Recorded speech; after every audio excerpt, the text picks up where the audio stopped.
장과 과장 등 2명은 오늘 법원에서 영장 심사를 받고 있습니다. 윤석열 대통령의 배우자 김건희 여사가 오늘 대구 서문시장을 찾아 상인들을 만났습니다.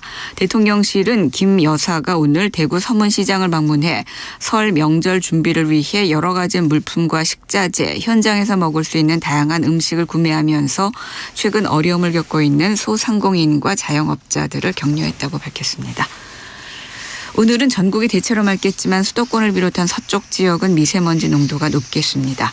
국립환경과학원은 오늘은 수도권과 충청, 전북 지역의 초미세먼지 농도 나쁨 단계가 이어지고 내일은 경기도와 대구에서 나쁨 수준이 될 것으로 내다봤습니다. KBS의 1라디오 5시 뉴스 아나운서 태희경이었습니다. KBS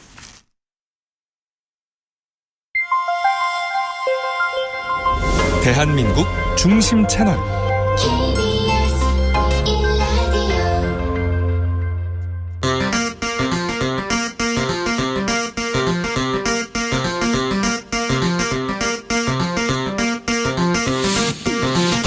주진우 라이브.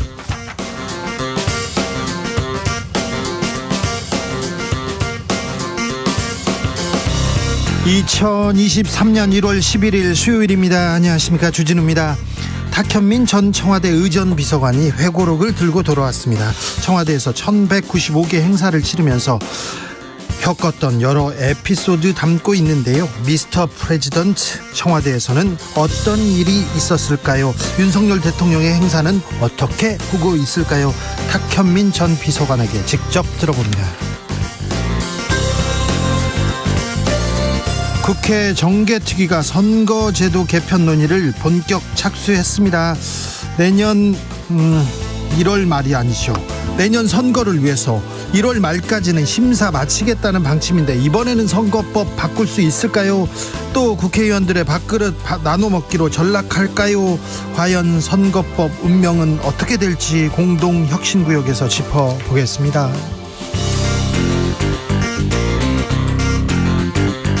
김만배 로비 의혹이 언론계를 뒤흔들고 있습니다. 법조계 로비 의혹도 있었는데 전직 고위검사 두두둑 나왔는데 수사는 멈춰 있습니다. 이번 김만배 로비 의혹 어디까지 번져나갈지 이슈 티키타카에서 짚어보겠습니다. 나비처럼 날아 벌처럼 쏜다. 여긴 주진우 라이브입니다. 오늘도 자중차에 겸손하고 진정성 있게 여러분과 함께 하겠습니다. 백종원 씨가 자신의 고향 시장 출마한다 이런 선언을 했는데 예산시장을 이렇게 살리겠다는 프로젝트를 이렇게 생각하고 있는 것 같습니다. 우리 동네 자랑하고 싶은 시장 있죠. 우리 동네 자랑하고 싶은 명소 있죠.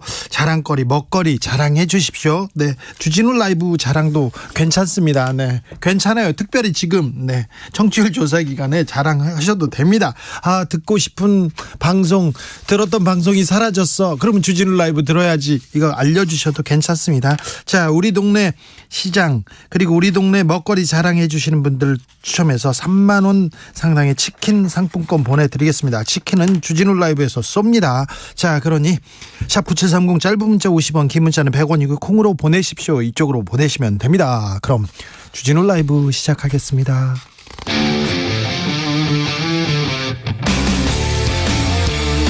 탐사보도 외길 인생 20년. 주 기자가 제일 싫어하는 것은?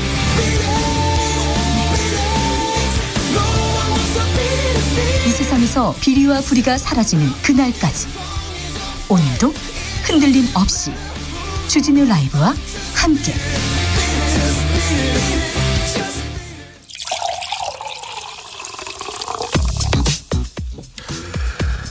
진짜 중요한 뉴스만 쭉 뽑아냈습니다. 주스 정상근 기자 어서 오세요. 안녕하십니까.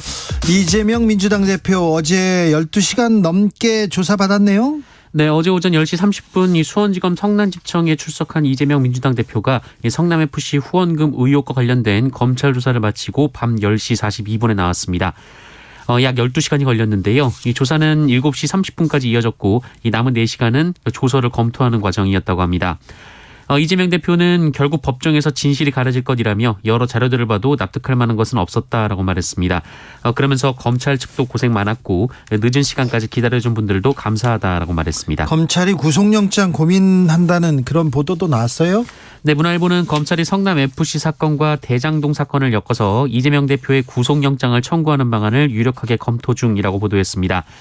다만 박홍근 민주당 원내대표는 오늘 KBS 라디오 인터뷰에서 영장 청구 가능성은 거의 없다라며 대통령실과 국민의힘이 방탄하면서 이 무인기 등 국정 무능과 실수를 덮고 있다라고 반박했습니다. 쌍방울 김성태 전 회장 태국에서 검거됐다고요? 네, 특정경제가중처벌법상 횡령 혐의로 수사를 받던 김성태 전 쌍방울 회장이 지난해 5월 말 이 검찰의 압수수색을 앞두고 싱가포르로 출국을 했었는데요. 어제 오후 7시 30분 태국에서 붙잡혔다라는 소식이 전해졌습니다. 같은 혐의를 받고 있는 양선길 현 회장도 역시 함께 검거가 됐습니다. 검찰은 쌍방울 그룹의 배임 횡령뿐 아니라 이 대북 송금 의혹, 이재명 민주당 대표 변호사비 대납 의혹 등을 수사 중인 상황이어서요. 이재명 대표 수사로 이어질지 주목이 되고 있습니다. 쌍방울에서 또 어떤 불똥이 튈지 좀 지켜봐야 됩니다. 쌍방울에서 김정은 북한 국무위원장이 탄 그 말의 안장을 사줬다죠. 에르메스 안장을.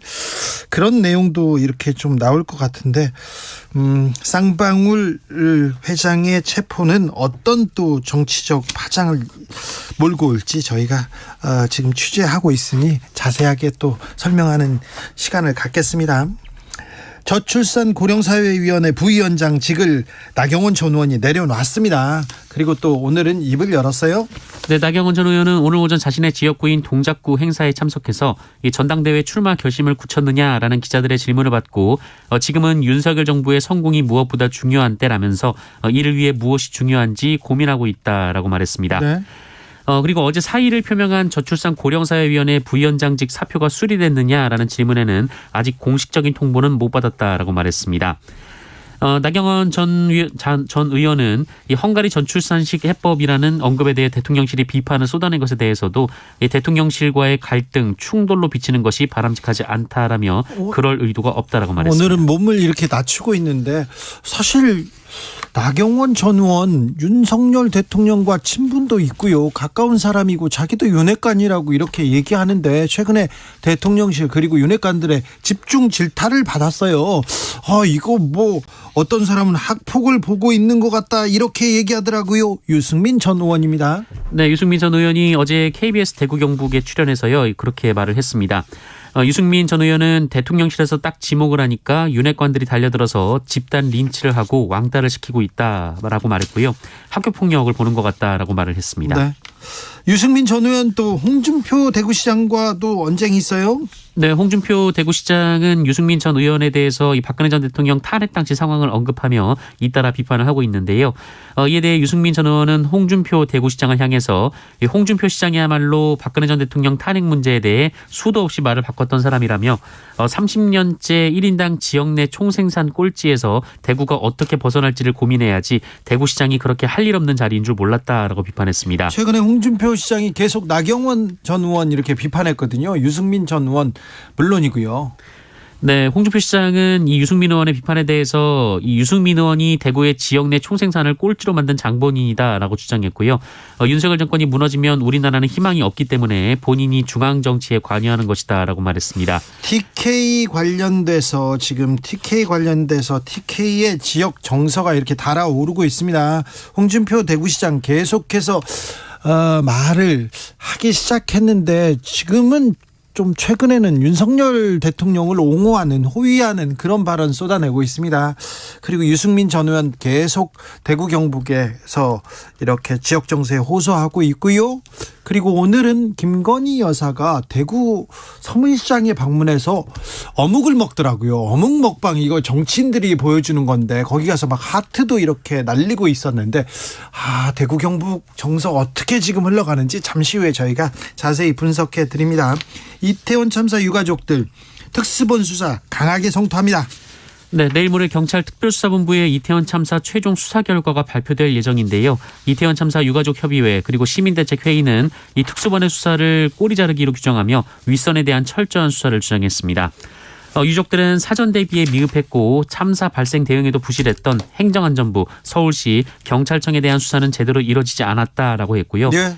이들 기관이 재난 관련 보고를 받고 지휘 감독해야 하는 역할을 충분히 수행했는지 의문이다라고 비판했습니다. 그렇죠. 용산서, 용산소방서, 용산 경찰서만 이렇게 수사하고요. 여기 좀 잘 관리 감독해야 될, 지휘 감독해야 될 행안부, 서울시 경찰청에 대한 수사는 없었잖아요. 꼬리 자르기 한다는 비판 받을 수밖에 없지 않습니까?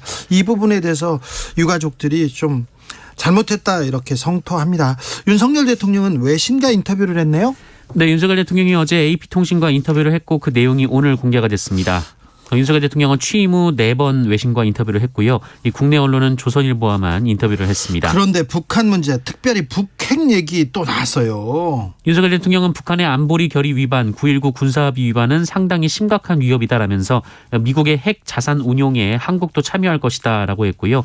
공동 기획, 공동 실행에 대한 논의를 진행 중이다라고 말했습니다.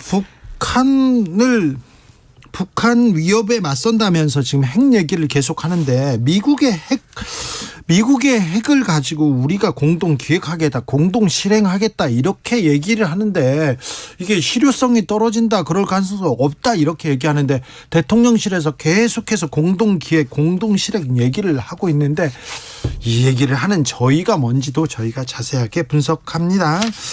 한미가 핵 확장 억제 훈련을 한다는 얘기는 나왔습니다. 북한의 무인기가 용산이 아니라 청와대를 촬영했다 이런 얘기도 있어요. 네, 북한은 지난 2014년 무인기로 이 청와대 일대를 집중적으로 촬영한 적이 있었습니다. 당시 무인기가 파주시의 한 야산에 추락을 했고 이를 확인한 결과 이 청와대 일대를 촬영한 사진이 무더기로 나왔던 건데요. 네.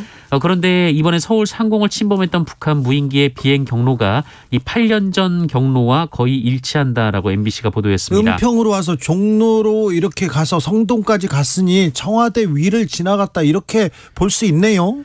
네, 이에 군도 이 북한이 이번에 침투시킨 무인기의 촬영 표적이 처음부터 청와대였을 가능성에 무게를 두고 분석 중이라고 하는데요. 네. 다만 북한이 대통령실 이전을 몰랐을 리 없기 때문에 그 의도를 파악 중이다라고 전했고요. 또 유의미한 정보 획득의 목적보다는 우리 군의 대응 태세를 떠보기 위한 의도였다라는 분석도 나오고 있습니다. 여러 가지 생각이 있겠죠. 또 무인기도 한 대가 아니라 여러 대가 왔으니까요. 선거법 위반 혐의로 10년 넘게 재판을 받았던 김어준, 주진우 씨에 대해서 선고가 있었네요. 네, 이 사건은 2012년에 있었던 사건인데요. 네. 19대 총선을 앞두고 불법 선거운동을 한 혐의로 기소된 이 방송인 김어준 씨가 이 항소심에서 벌금형을 선고받았습니다. 네. 서울고법은 1심에서 각각 90만 원을 선고받은 방송인 김어준 씨에게 벌금 30만 원을 그리고 주진우 기자에겐 무죄를 선고했습니다. 네. 재판부는 김어준 씨가 2012년 4월 7일 이 서울시청 앞 광장에서 확성장치를 이용해 발언한 부분만 유죄라고 판단을 했습니다. 거의 대부분은 무죄를 선고받았습니다. 저는 무죄입니다. 10년 넘게. 네. 저는 기자 생활을 하면서 한 100여 건의 송사에 휘말렸는데요. 형사재판에서는 한 번도 지지 않았습니다. 그냥 그렇다고요. 2천억 원 넘는 돈을 횡령한 오스템 임플란트 직원이었죠? 네. 징역 35년 선고받았네요. 네, 지난 2020년 11월부터 약 1년여간 15차례에 걸쳐서 회사 계좌에서 본인 명의 증권 계좌로 2,215억 원을 횡령이체한 오스템 임플란트의 직원 이모 씨가 이 법원에서 징역 35년에 벌금 3천만 원, 이 추징금 1,151억 8천여만 원을 선고받았습니다. 네. 또한 재판부는 범행에 가담한 아내 박모 씨에게도 범죄수익은닉규제법 위반 혐의를 인정해서 징역 3년을 선고했고요. 부인도 구속됐군요. 네, 처제와 여동생은 같은 혐의로 각각 징역 2년에 집행유예 3년을 선고받았습니다. 네. 재판부는 피고인이 사건 이후 처벌을 감수하더라도 재산을 확보해 놓거나 이 출소 후에 재산을 활용해서 이익을 누리겠다는 계산을 한 흔적이 보인다라며 이 출소 후 범죄 이익을 향유하는 상황을 막고자 한다라고 밝혔습니다. 네. 이번 사건은 역대 가장 큰 규모의 상장사 횡령 사건이었습니다. 그러니까 돈을 횡령해서 감옥에 갈 수도 있다고 생각했어요. 그런데 갔다 나와도 돈으로 이렇게 이 이익을 향유하겠다 이렇게 생각했는데 징역 35년 선고됐습니다. 이게 맞지요? 이게 맞는데 조금 다른 생각도 듭니다. 권력자들이 돈을 사리사욕을 챙기려고 권력을 썼어요. 그래가지고 징역 17년도 받고 15년도 막 선고받았는데 진짜 힘 있는 사람들은 특사로 다 풀려나고요. 진짜 힘 있는 기업가들도 특사로 풀려나가지고 경제사절이라고 막 대통령과 이렇게 다니고 있는 걸 보면 이건 어떻게 봐야 되나. 그 사람들 벌금도 안 내고 그 사람들 돈은 회수도 안 했는데 환수 안 된 돈으로 이익을 향유하면서 살 텐데 이런 생각도 듭니다. 네, 들어요.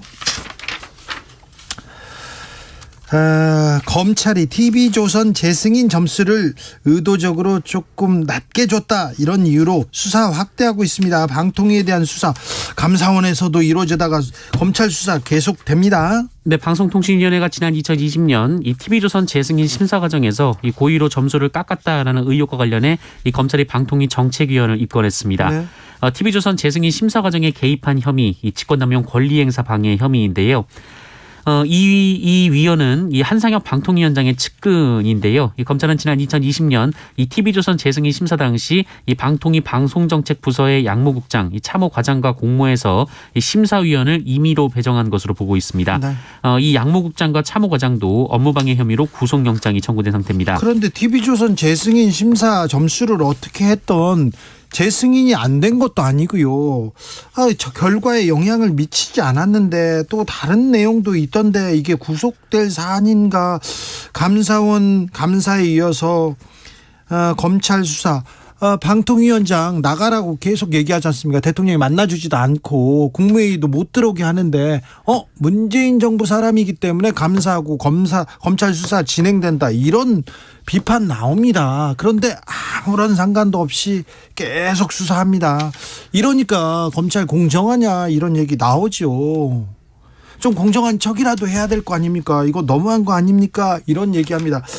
이거는 언론의 자유와도 직결되는 문제이기 때문에 굉장히 좀 중요하게 다뤄야 되는데 뉴스가 없습니다. 저희가 좀 이 뉴스 분석해 보겠습니다.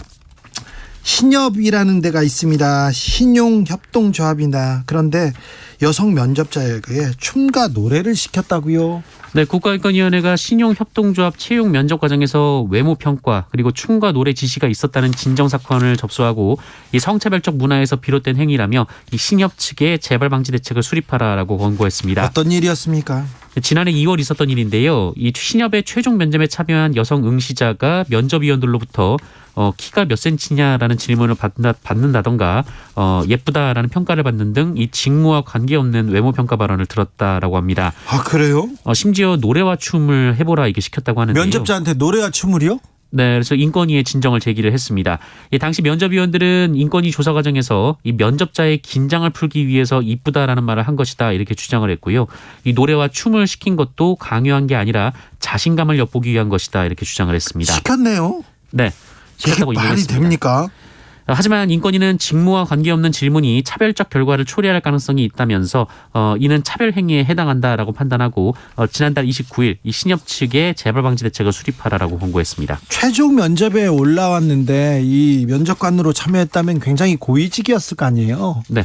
그런데 이 예쁘네 이렇게 얘기하고 노래 춤까지 시켰으면 이분 이런 사람한테 면접을 봐야 된다니. 신용협동조합 신뢰할 수 있을지. 재발 방지 대책을 위해서 명확한 잘못했다 이런 얘기하고 재발 방지 대책 내놔야 될 것 같습니다. 신년 말입니다. 어떻게 신뢰할 수 있겠습니까? 코로나 상황 어떻습니까? 네, 오늘 발표된 코로나19 신규 확진자 수는 54,343명이 나왔습니다. 어제보다 6천여 명 정도 줄었고요. 지난주와 비교하면 24,000여 명이 급감했습니다. 줄어드네요. 네, 위중증 환자는 540명이었는데요. 다만 사망자가 76명으로 많이 나왔습니다. 네, 아무튼 확진자가 좀 줄어든다고는 하지만 아직도 많습니다. 중국발 또 코로나 위협을 받고 있다 이런 얘기 하는데요. 중국이 보복성 비자 관련해서 보복성 지금 정책을 내놓고 있어요. 네. 중국이 우리와 일본을 대상으로 이 비자 발급 요건을 강화했는데요. 네. 이에 대해 한덕수 국무총리는 기자들과 만난 자리에서 이것이 중국의 보복이라고 생각하지 않는다라는 말을 했습니다. 한덕수 총리는 우리가 지난달 이 중국에 대한 방역 조치를 강화할 때 중국 외교 당국과 충분한 소통을 했다라고 했고요. 네. 이 중국과 소통을 하고 있다라고 말했습니다. 하지만 중국 측은 한국의 방역 조치를 보고 비자 발급 제한을 풀 수 있다고 밝히면서 이것이 보복 조치임을 분명히 한 바 있습니다. 보복으로 보이잖아요. 한국 보고 우리도 이렇게 한다는데 아무튼 중국에서 코로나 확진자들이 너무 많고 중국에 돈 있는 분들이나 힘 있는 분들은 지금 코로나 상황이 엄중하니까 외국으로 나오려고 한답니다. 그런데 방역 대책 잘 세워야겠지만 또 중국과의 관계도 또 아이고 어렵다. 관계도 좀 잘 맺어야 되니까 정부에서 세심하게 조금 들여다봐야 될 대목인 것 같습니다. 주스 정상근 기자와 함께했습니다. 감사합니다. 고맙습니다. 전국 시장 자랑 한번 하겠습니다. 먹거리 자랑 이렇게 우리 동네 이거 맛있어요. 우리 시장 최고예요 얘기하는데요. 1918님께서 시장하면 광장시장 아닌가요? 김밥, 순대, 빈대떡, 육회 배고파집니다. 주 기자님 무죄 축하드려요 얘기하는데 김밥, 순대, 빈대떡 광장시장에 가면요 매운탕집이 줄은 좀 깁니다만 굉장히 맛있는 집이 있는데 네. 그렇죠. 6134님 신월 2동 경창시장이 있습니다. 경창시장은 처음입니다. 신월 2동입니다. 잔치국수 3,500원, 손칼국수 4,500원 하는데요.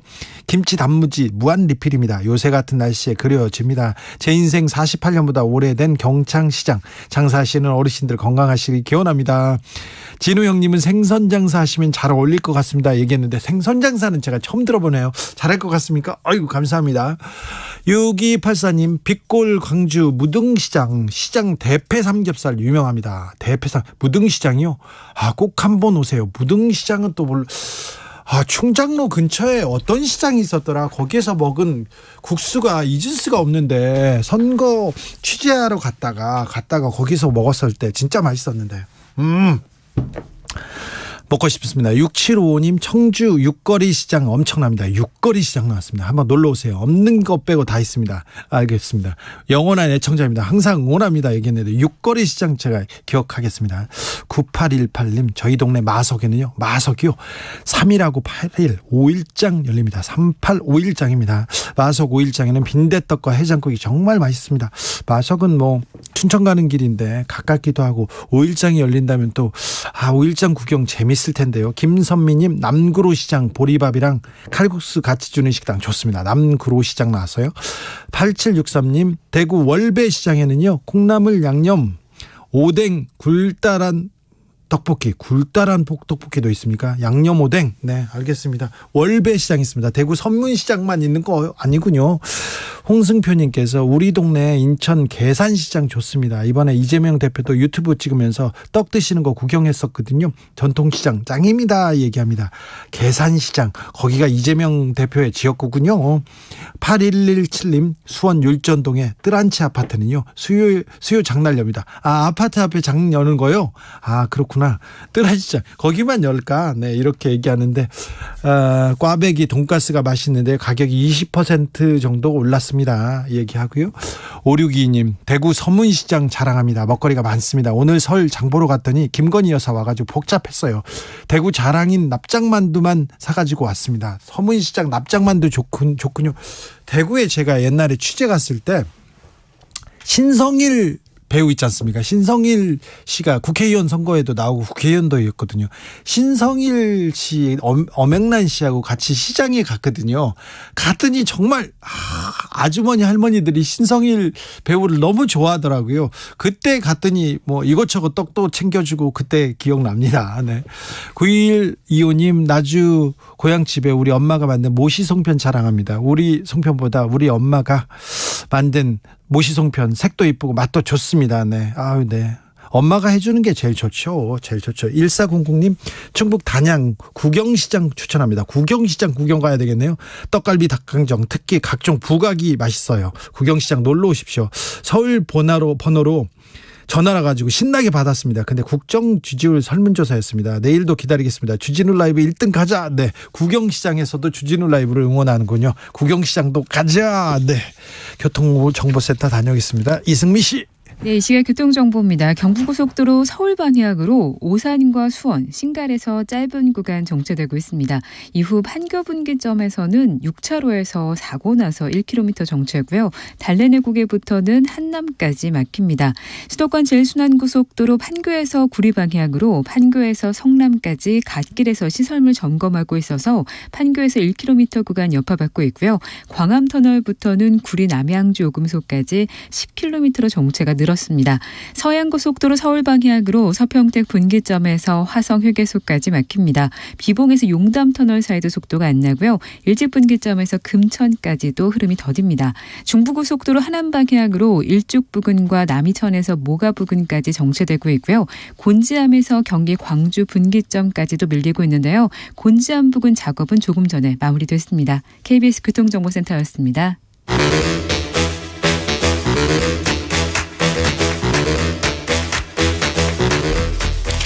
이것이 혁신이다. 여야를 내려놓고 관습을 떼버리고 혁신을 외쳐봅시다. 다시 만난 정치 공동혁신구역. 수요일 주진우 라이브는 정쟁 비무장지대로 변신합니다. 대한민국 정치 발전을 위해서 날선 공방 환영하겠습니다. 주진우 라이브가 지정했습니다. 여야 혁신위원장 3분 모셨습니다. 천하람 국민의힘 순천갑 당협위원장. 네, 전남 순천의 천하람입니다. 장경태 더불어민주당 의원. 네, 안녕하세요. 장경태입니다. 용해인 기본소득당 의원. 네, 안녕하세요. 용해인입니다. 오랜만에 우리 멤버들이 다 모였습니다. 네, 너무 뵙고 싶었습니다. 고생 많으셨죠? 네. 야, 너무 전화로만 뵀어요, 우리. 네. 그죠.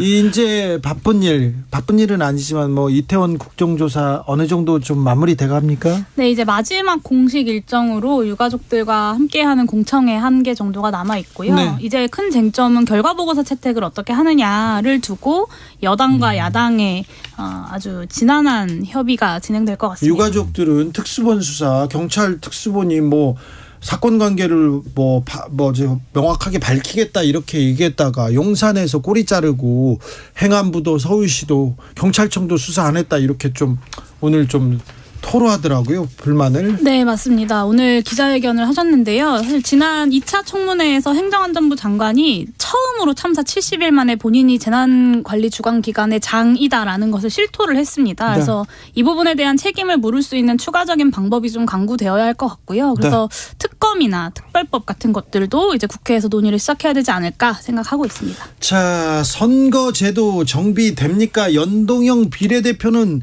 이거 뭐 허울뿐인 제도니까 바꿔야 되는데 이런 얘기도 합니다. 김진표 국회의장 선거제도 정비 필요성 다시 한번 언급했습니다. 지금 이 엄중한 상황에 더불어민주당에서는 정치혁신위원회를 꾸렸습니다. 장경태 의원이 혁신위원장입니다. 자, 민주당이 선거제도 개편을 위해서, 개혁을 위해서 앞장서고 있습니까? 저는 일단 이 정치는 대통령과 국회의원만 하는 게 아니라고 생각하고요. 네? 국민들이 바라는 정치, 네. 국민들이 바라는 제도를 만드는 게 중요하다고 보고요. 지금 여야가 막론하고 온통 다 막론하고까지는 아닙니다만 일부 의원님들이 연동형 비례대표제가 마치 문제인 것처럼 네. 또 소선거구제가 문제인 것처럼 이야기하고 계시지만 소선거구제도 중선거구제도 대선거구제도 다 장점과 단점이 있습니다. 장단점이 있죠. 그리고 중대선거구제를 합쳐서 말씀을 많이 하시는데요.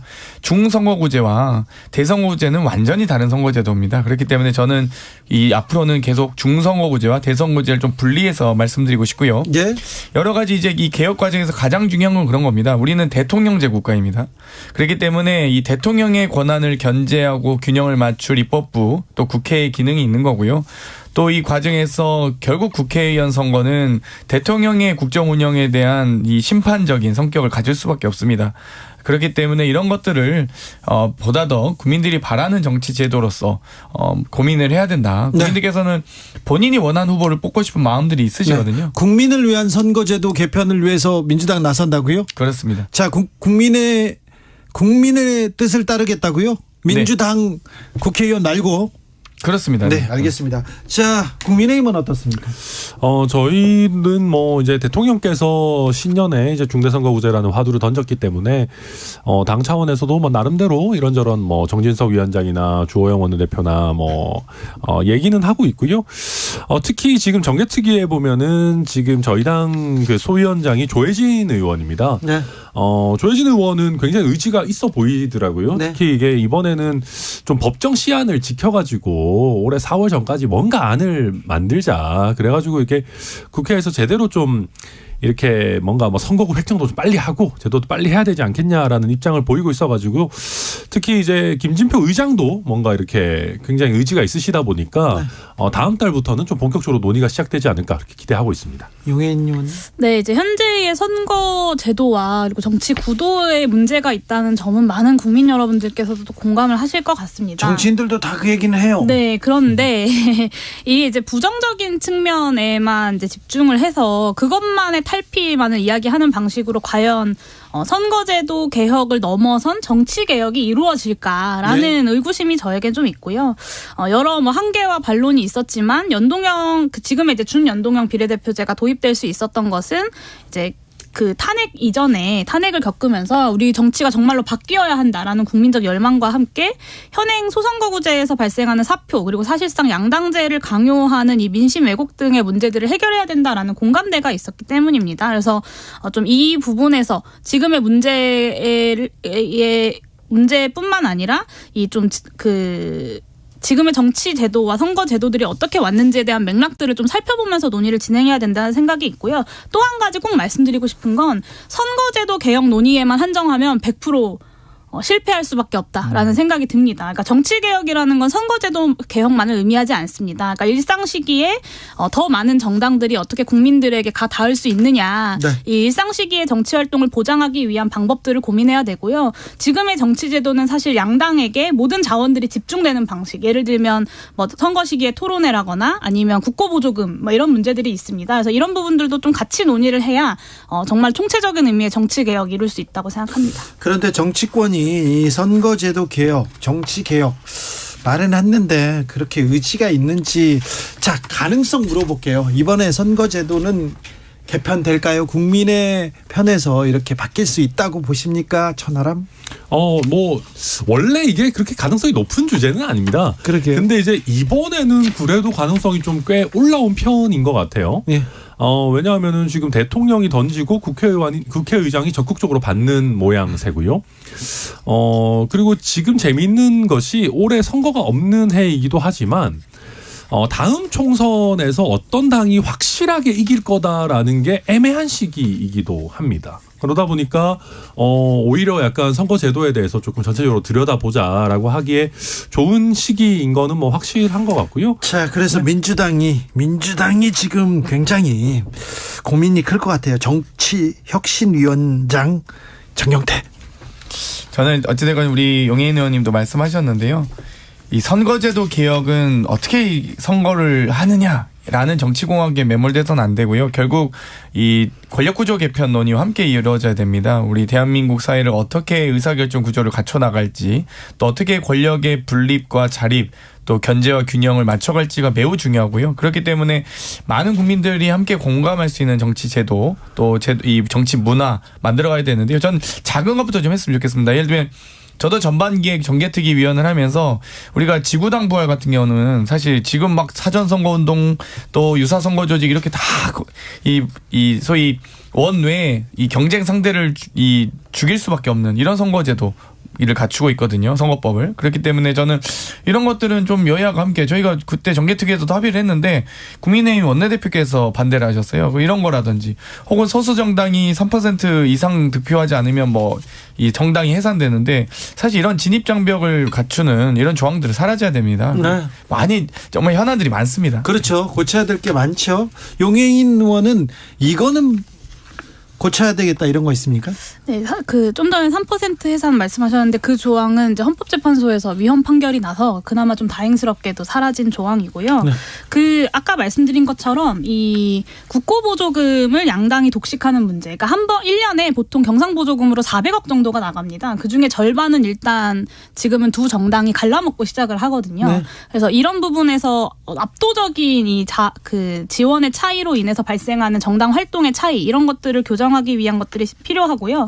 그리고 구체적으로는 어떤 선거제도를 어떻게 마련할 것이냐에 대한 이견을 좁히는 과정은 굉장히 지난할 것으로 보입니다. 사실 윤석열 대통령이 이번에 중대선거구제 이야기하셨는데 저는 좀 걱정이 됩니다. 그러니까 지금의 소선거구제가 갖고 있는 폐해가 큽니다. 물론 크지만 만약에 중선거구제 정도로 간다고 했을 때 지금은 소선거구제하에서 4년에 한 번씩 어쨌든 선거를 통해서 한쪽을 심판하는 것이 가능한데 중선거구제, 애매한 중선거구제로 갔을 때는 그런 심판도 불가능한 정말로 거대 양당의 이 의석 나눠먹기에 불과할 수 있기 때문에 좀 이런 과정에서 디테일한 논의들 역시도 필요하다고 보여집니다.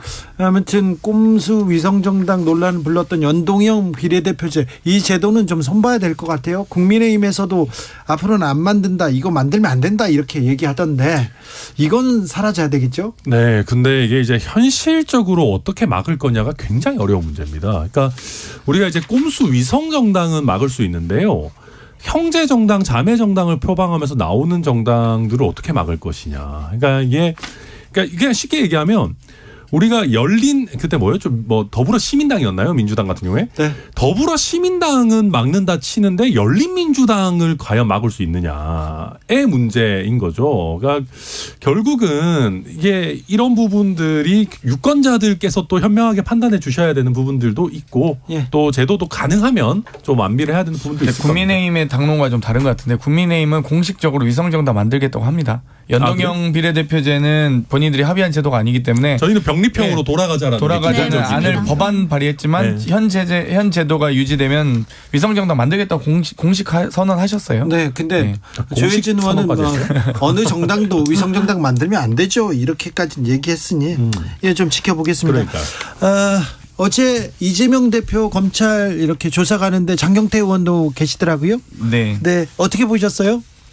당은 지금 여기에 다 관심이 있을 것 같아요. 사상 초유의 일이죠. 이제 검찰이 대장동, 백현동, 뭐 쌍방울 등을 조사하다 이제는 이 불송치 결정이 난 성남FC까지 다시 재수사해서 이 또 무리한 출석 요구를 한 것이거든요. 또 일방적으로 했다가 저희가 일정을 다시 조율해서 이 정말 개인적 결단을 내리신 건데 지금 헌정사상 초유의 일들이 계속 일어나고 있습니다. 중앙 당사 압수수색, 또 이 야당 대표에 대한 출석 요구 등을 또 그것도 지청해서 이렇게 하고 있는데요.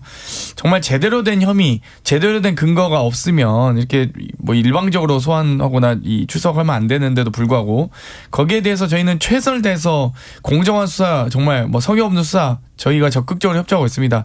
부디 공정한 수사를 위해 김건희 여사에 대한 수사도 꼭 해주시기 바랍니다. 그러니까 저는 그렇게 봅니다. 저도 이제 변호사를 하면서 수많은 범죄자들을 많이 보는데요. 이제 할 말 없을 때 이제 마지막으로 나오는 얘기가 왜 나만 가지고 그래 이겁니다. 쟤도 잘못했는데 왜 나만 가지고 그래. 근데 제가 잘못했다고 해서 내 잘못이 없어지는 것은 아니거든요. 그러니까 뭐 예를 들면 김건희 여사에 대한 수사 뭐 저는 뭐 과거 정부에서도 열심히 했고 부족한지 잘 모르겠습니다만은 설령 김건희 여사에 대한 수사가 부족하다고 해도 그것이 이재명 대표가 죄가 없다라는 논거가 될 수는 없는 겁니다. 네. 이명박 박근혜 정부 시절에 네.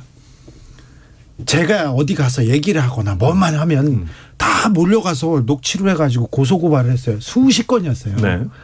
왜 나만 갖고 그래요? 저도 그렇게 얘기했거든요. 억울하잖아요. 그렇죠. 억울하잖아요. 네. 10년 동안 재판받아 오늘 무죄 받았거든요. 2심에서. 네. 억울하잖아요. 무죄인 사건을. 그러니까 이제 무죄가 나오면 그건 당연히 무죄인 것이고요. 아니 그러니까 네. 억울하다고 좀 어떤 상황에서 보면 네. 검사들이 저만 쫓아다니고 그러면 그거 억울하더라고요. 근데 이제 뭐 그런 예외적인 경우도 있지만 예외적이었네. 네, 뭐 예를 들면 뭐 검사가 수사한다고 해서 다 무죄인 거는 당연히 아닙니다. 그리고 예. 지금 이 뭐 성남FC 관련해서는 증거가 차고 넘치고 있는 상황이기 때문에 좀 지켜보시죠. 저희를 수사하지 말라는 얘기가 아니고요. 저희는 수사에 적극적으로 협조하고 있으니 적극적으로 내조하시라 이겁니다. 적극적으로 내조해서 오늘 대구 서문시장에 가서 소나트 날리고 이렇게 어묵 먹방 했는데 네. 어떻게 보셨어요? 김건희 여사? 저요? 네. 전 김건희 여사의 영부인으로서의 행보 할 수 있다고 생각하는데요. 누누이 이야기하지만 대선 과정에서 본인에게 제기된 여러 의혹들에 대해서 본인이 사과를 하셨고 그러면서 본인은 드러나지 않게 내조하겠다라고 말씀하셨습니다. 근데 최소한 그 말을 뒤집으려면 그에 맞는 해명과 또 국민에 대한 설명이 있어야 되지 않겠습니까? 근데 김건희 여사가 그런 말은 없이 대통령 영부인이 되자마자 이렇게 적극적인 행보를 보이시고 있는 걸 보면서 지난 대선 때 국민 앞에서 했던 약속은 무엇이었는가라는 생각이 들더라고요. 네. 그런데요. 국민의힘은 진짜 이런 거 관심 없고요. 나경원 전 의원한테 관심이 그냥 거기에 그냥 다 쏠려 있어요. 네. 근데 나경원 전 의원은 윤핵관이라고도 볼 수 있고 윤석열 대통령하고 대학 시절부터 친했다고 하고 가까운 사이였는데 얼마 전까지 윤핵관이어가지고 막 장관급 자리도 주고 총리급 부총리급 자리도 막 주고 그랬는데 왜 갑자기 이렇게 반핵관이나 비핵관이 된 겁니까? 저는 제가 꿈꾸는 것 같아요. 그러니까 이게 약간 몇 번째 평행 우주에 와 있는 것인가. 네. 그러니까 나경원 전 의원은 어떤 기준으로 봐도 반윤은 결코 아니고. 그렇잖아요. 윤석열을 뭐 지키겠다. 윤석열 정권의 승리를 위해서 계속 그러고 다니던 분이에요. 약간 요새 무슨 이준석의 길을 가지 마라 이러는데 그 어떤 평행 우주에서 나경원이랑 이준석이 묶이는 겁니까? 이준석 전 대표가 네. 행보할 때 가장 비판했던 사람이 나경원 전 의원 아닌가요? 그렇죠. 지난번 당대표 때도 엄청 붙었었고.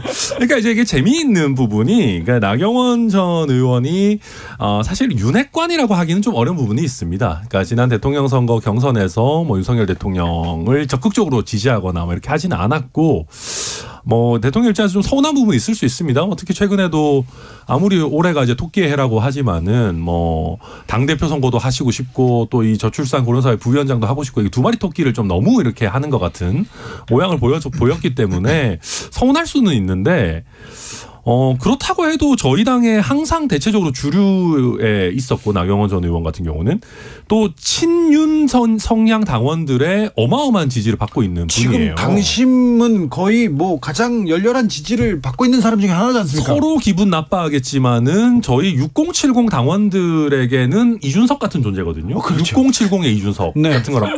이렇게 하니까 자꾸 나경원 이준석 동맹 같은 게 나오나? 그러니까 나유연대 이런 게 나오는 그렇게요. 나유연대. 둘 다 아이돌 비슷하기는 해요. 생각해 보면. 근데 그럼에도 불구하고 제가 봤을 때는 친윤 성향이신데 기본적으로 왜 이렇게까지 해야 되나 솔직히 잘 이해는 안 됩니다. 어떻게 보십니까? 저는 나경원 전 대표가 뭐 지금 대통령실에서 막 직격을 날리고 있는 거잖아요. 그렇죠. 아니 저출산 고령화 사회 위원장이 그럼 저출산 관련된 대책을 내놓지 그럼 다른 대책을 내놓는 게 그게 더 이상하죠. 그걸 가지고 대통령실과 조율되지 않았다.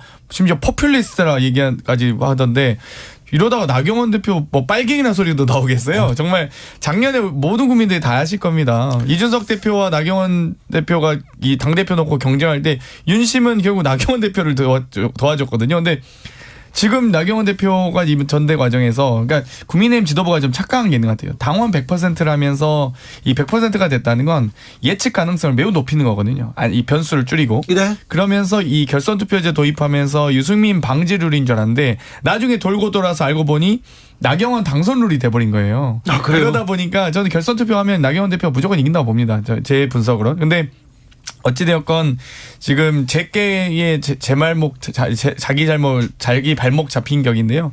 어찌되었건 나경원 대표 입장에선 지금 당연히 나오셔야죠. 지금 마치 저출산 뭐 부총리급 장관급 줬다고 해서 그거 가지고 그만해라?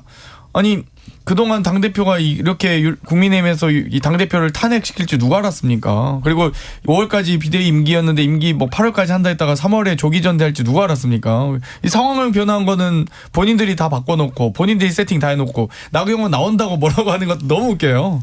네, 일단 대통령실이 이 사안만 놓고 보면 대통령실이 너무 극성으로 반응한 까닭에 나경원 전 원내대표에게는 출마라는 선택지만 남았다라고 저는 보여집니다. 그러니까 실제로 출마를 하실진 안 하실진 모르겠지만 제가 나경원 전 원내대표라면 출마를 할 수밖에 없는 상황일 거다라고 좀 생각이 드는데요. 근데 이제 어쨌든 집권 여당의 당대표를 뽑는 선거라는 것은 앞으로 국정 운영의 방향이라거나 뭐 이런 논의가 사실 주로 돼야 되는데 지금은 너무 윤심이 어디에 가 있냐를 중심으로 스포트라이트를 받고 있어서 이 당대표 선거가 끝난다고 하더라도 과연 이 국민의힘이 집권 여당으로서의 역할을 할 수 있는 것인가라는 의구심이 저는 좀 듭니다. 집권 여당의 대표로서 이 나라를 어떻게 끌고 가겠다. 경제 위기, 금융 위기 오는데 이 파도 어떻게 헤쳐나겠다. 이런 얘기는 없고요. 내가 더 윤석열과 친해. 아니야. 맞습니다. 내가 더 더 가까워 이런 얘기만 나오고 있어요. 국민의힘. 그런 국가 운영의 비전을 제시할 수 있었으면 그 사람이 대통령 됐죠. 그렇습니까? 예. 네. 그러니까 그 사람이 슬픈 거의 이야기인데. 대선 후보 됐을 겁니다. 지금 그러니까 집권당인데. 국민의힘에는 그런 사람이 없다는 말씀을 지금. 물론 있겠죠. 있을 텐데. 근데 이제 그게 뭐 선명하게 잘 나올 수 있었으면 정말 지난번 대선 경선에 그 사람이 나왔겠죠. 대통령 나왔겠죠. 그럼요. 근데 저기 국가 비전을 제시 못하는 국민의힘에게 진 게 또 민주당입니다.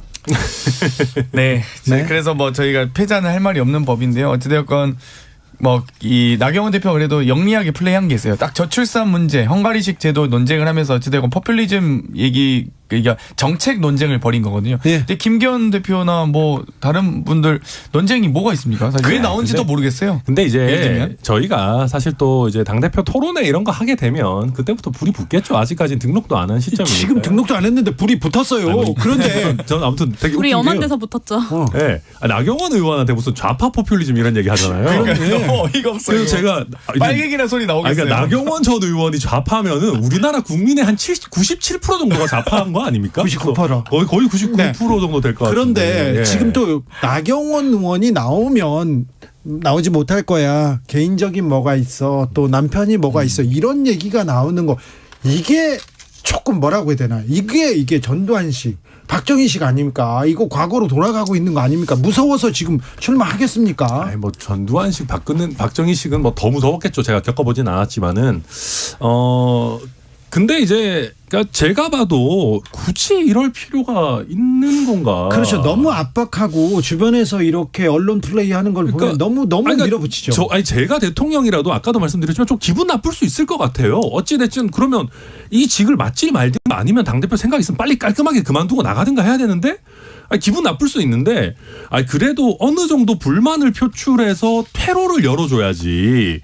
아까 용해인 의원 말씀하셨지만은 뭐 상종 못할 사람이다, 뭐 애도 아니고 이렇게 가면은 이거는 정치적으로 우리 사이가 끝났다라는 얘기인데 그러면 나경원 의원 입장에서는 더 하는 쪽으로 기울 수밖에 없거든요. 그래서 지금 대통령실에서 메시지 조절이 너무 이게 강약 조절이 좀 안 되고 있는 거 아닌가. 저는 걱정입니다. 국민의힘에서 네. 사실 그러면 대통령과 윤핵관과 척지고 출마를 하거나 뭐 정치적 행보를 보이거나 그렇게 이렇게 그냥 출마를 하는 것도 굉장한 용기를 가져야 됩니다.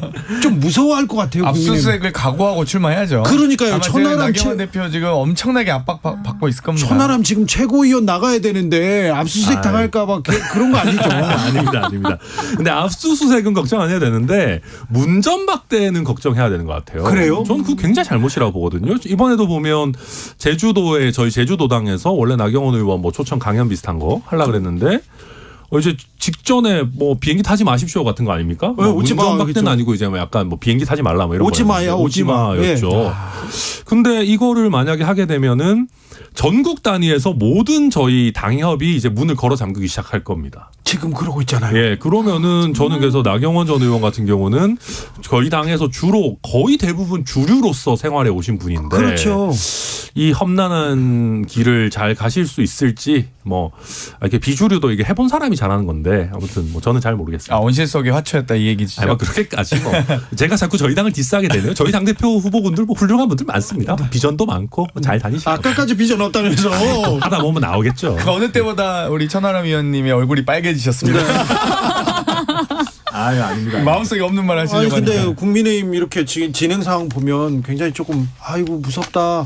나 뭐지 윤핵관 아니면 굉장히 좀 힘들다 이런 얘기가 나올 것 같아요. 정치권이 이렇습니다. 네, 참 냉혹한 것 같습니다. 아이고 무섭습니다. 아니, 그 검찰당으로 바꾸기 위한 과정이다 보니 그런 것 같아요. 그러니까 지금 이 윤심이 그러니까 대통령실이 근데 역대 정당의 전당대회에 이렇게까지 개입한 적이 있었습니까? 저는 처음 봤습니다. 이런 경우를. 개입은 했을 수도 있는데 이렇게 티를 내면서 이렇게 공개적으로 대놓고 그리고 심지어 후보를 압박하면서 며칠 전에 깜짝 놀랐어요, 대통령실 관계자들이 수석을 비롯해서 관계자들이 그냥 돌아가면서 계속해서 나경원 전 의원을 디스하는데 이거는 이거 정치 개입이라고 대통령실의 정치 개입이라고 볼 수밖에 없잖아요. 대통령실이 이렇게 한가한 곳인가라는 생각이 저는 사실 들어요. 지금 얼마나 해야 할 일이 사실 많습니까? 경제 위기 문제도 그렇고 이태원 참사 관련해서도 그렇고 뭐 부동산 문제도 그렇고 뭐 해결할 일이 정말 많은데 이렇게 한가하신가 당의 대선에 그 대표 선거에 이렇게 노골적이고 공개적으로 개입할 만큼 이런 생각이 들더라고요. 그러니까 아니 저는 좀 잘 이해가 안 되는 게 그러니까 제가 대통령이라도 나랑 마음에 맞고 잘 할 수 있을 당대표가 되면 좋겠다 생각은 할 수 있죠. 그렇죠. 뭐 약간 물밑에서 뭐 좀 도와주고 하는 정도 늘 해왔습니다. 근데 그러니까 저는 나경원 전 의원에 대해서 이렇게까지 하는 거는 대통령실에 굉장히 큰 부메랑이 될 수도 있다고 봅니다. 그러니까 유승민, 이준석을 쳐내거나 뭐 예를 들면 약간 척치고 이런 거는 저희 당의 이제 주류 당협위원장이나 국회의원들이 봤을 때 큰 충격이 없었어요. 저기는 약간 뭐 비주류고 뭐 나랑은 좀 다르다. 저 사람들은 약간 너무 이제 막 그 말 세게 하는 사람들이니까 이런 식으로 이제 분리를 할 수가 있었는데 나경원 전 의원은 진짜 저희 당의 주류거든요. 그러면 우리 당의 주류도 이게 약간 갑자기 이렇게 될 수 있다라고 하면은 다들 좀 너무 뭐랄까요? 약간 좀 걱정할 것 같습니다. 판사 출신이잖아요. 변호사 출신도 검사 출신 아니면 주류가 아닌가 이런 생각이 들어요. 설마 뭐 그렇게까지 그렇다고 뭐 예. 저는 아까 이제 당협들이 문을 걸어 잠글 거다라고 하셨는데 나경원 전 원내대표가 당대표가 되면 이거야말로 지금 정치 구도가 깨지고 집권 여당이 분당을 하는 사태가 발생하는 것이 아닌가라는 생각도 드는데 네. 그래서 지금 국민의힘이 초미의 관심사입니다. 나경원이 어떻게 선택을 할 건지.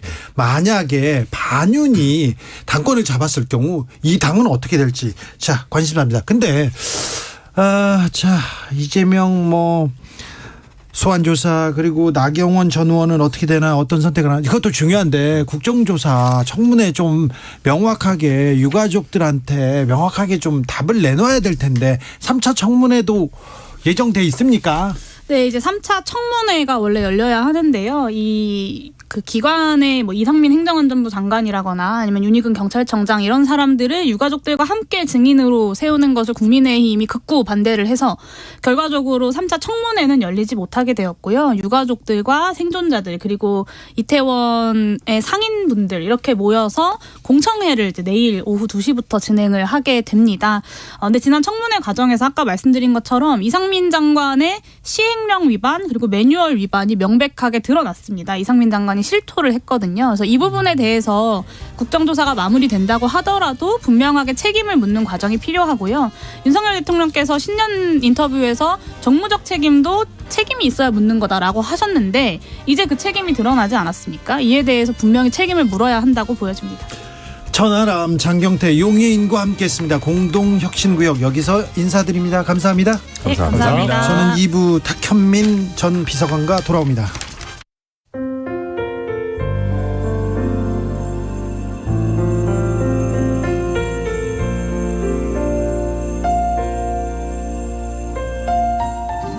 KBS 라디오 연중기획 희망충전 대한민국 516번째 이야기. 안녕하세요. 아나운서 이현주입니다. 초등학교 3학년 제1이는 매일 밤 울면서 잠이 듭니다. 이혼 후 멀리 떨어져 사는 엄마의 빈자리가 너무 크게 느껴지는 제1이. 1살 터울의 형과 아빠가 아낌없이 사랑을 주고 있지만 그럴수록 제1이는 엄마가 더욱 그립습니다. 온 몸에 혹이 생기는 희귀병 황색종을 앓고 있는 아빠는 날이 갈수록 증세가 심해지면서 걱정이 더 늘어가고 있습니다. 직업을 구할 때마다 번번이 퇴짜 맞는 일은 이미 일상이 된 지 오랜데요. 아이들에게 힘이 되지 못하는 현실에 미안한 마음이 앞섭니다. 제1인의 가족이 불안한 생활을 벗어나서 하루빨리 안정을 되찾을 수 있도록 여러분이 힘을 모아주세요. 여러분의 따뜻한 손길이 희망의 빛이 됩니다. ARS 060-700-1580 060-700-1580 한 통화 3,000원으로 희망을 선물해 주세요. KBS 라디오 연중기획 희망충전 대한민국은 초록우산 어린이재단, 인탑스 주식회사, 그리고 청취자 여러분과 함께합니다. ARS 060-700-1580 한 통화 3,000원입니다.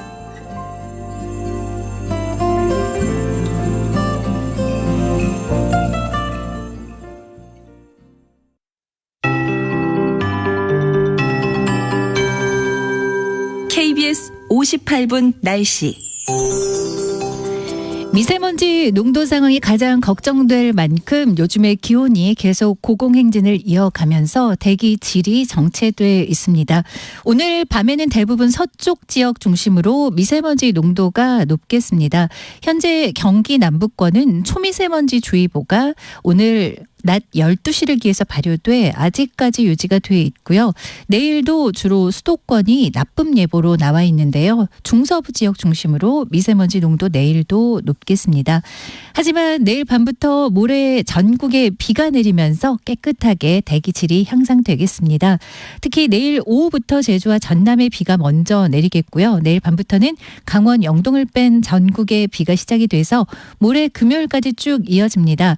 새벽부터 늦은 오후 사이 전국에 비가 오고 일부 중부나 전북, 경북, 제주는 내일 걸쳐서 모레 밤까지도 좀 더 길게 이어집니다. 이후로 글피 토요일에도 전국에 가끔 비나 눈 예보가 있고요. 우선 내일과 모레의 비의 양이 주로 제주와 남해안, 지리산 부근으로 30에서 최고 100mm 이상, 제주 산지 200mm 이상으로 집중되겠고요. 그 밖에 중부지방이나 전북, 경북을 중심으로는 5에서 40mm 정도 비가 지날 전망입니다. 금요일 밤까지 특히 비 오니까 주의를 하셔야 되겠고요. 현재 서울 기온은 5.7도입니다. 최영우였습니다.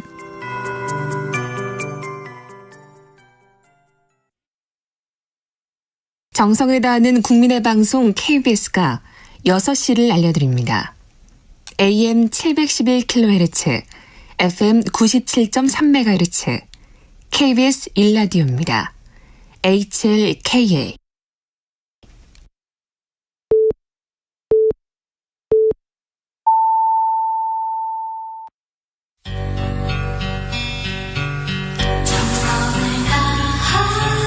정성을 다하는